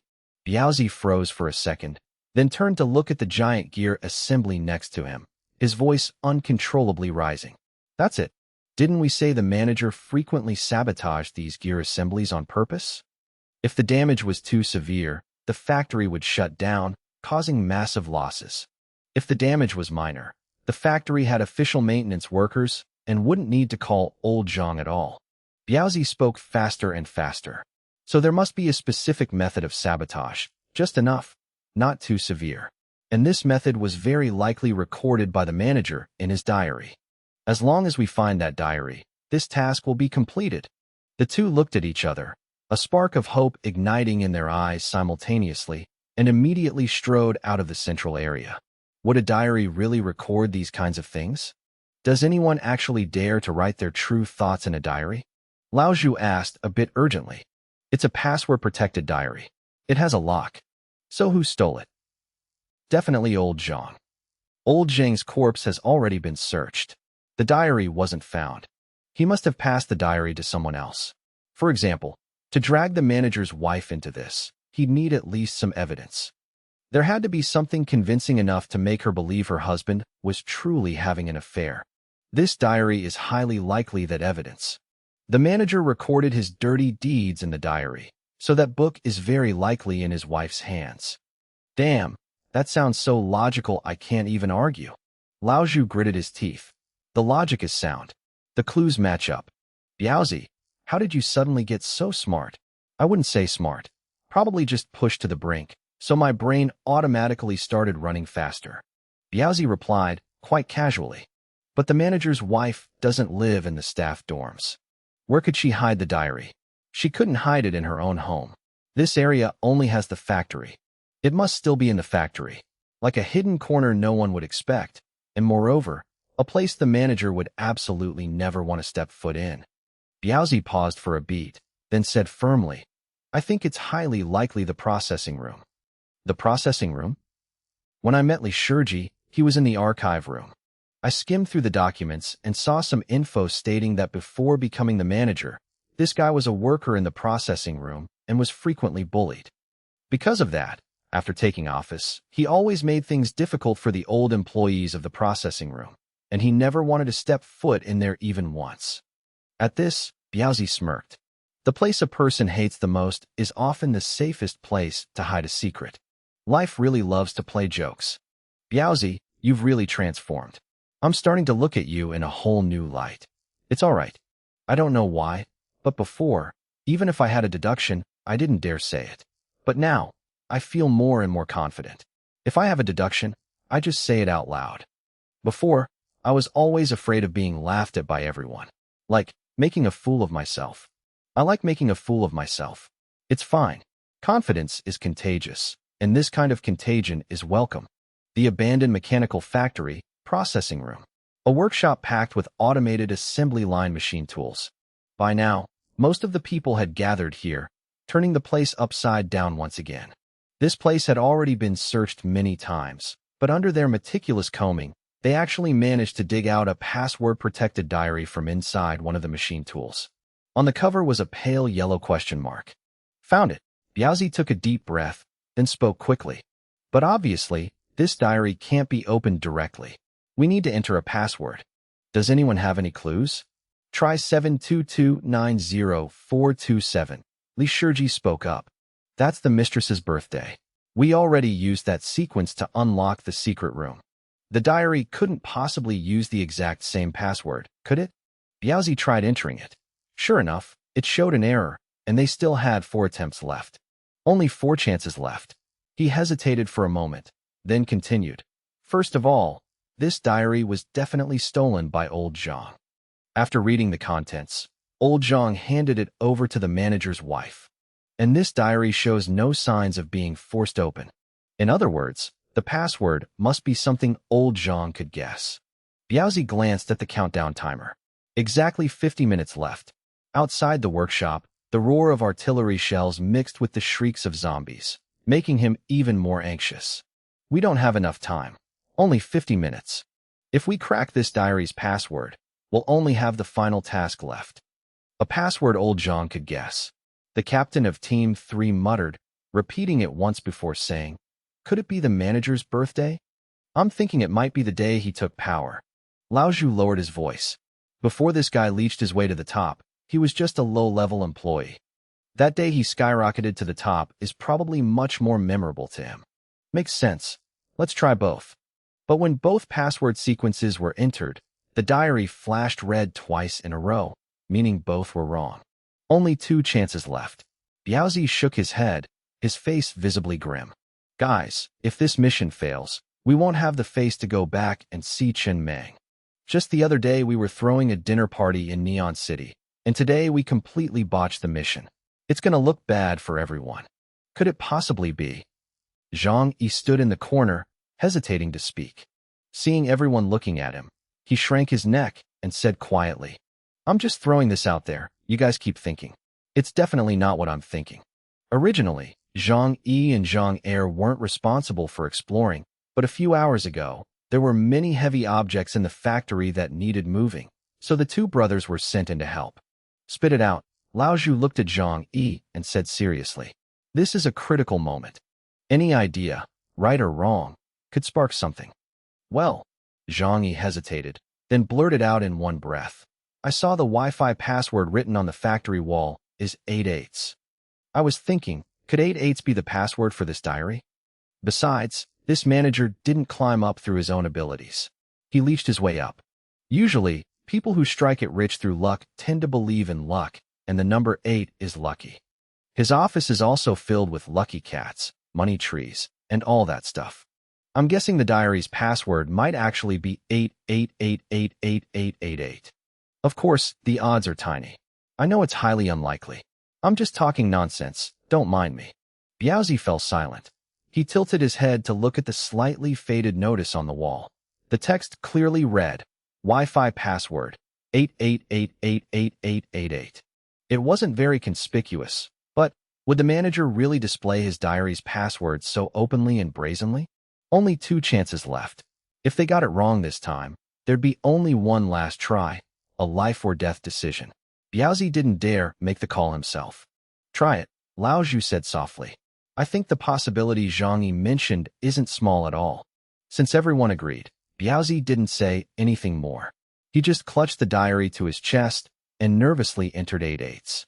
The next moment, click, a crisp sound rang out, and the diary popped open. Let the brilliant miracle make its grand entrance.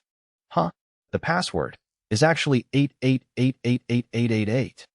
Biaozi stared blankly at the diary in his hands.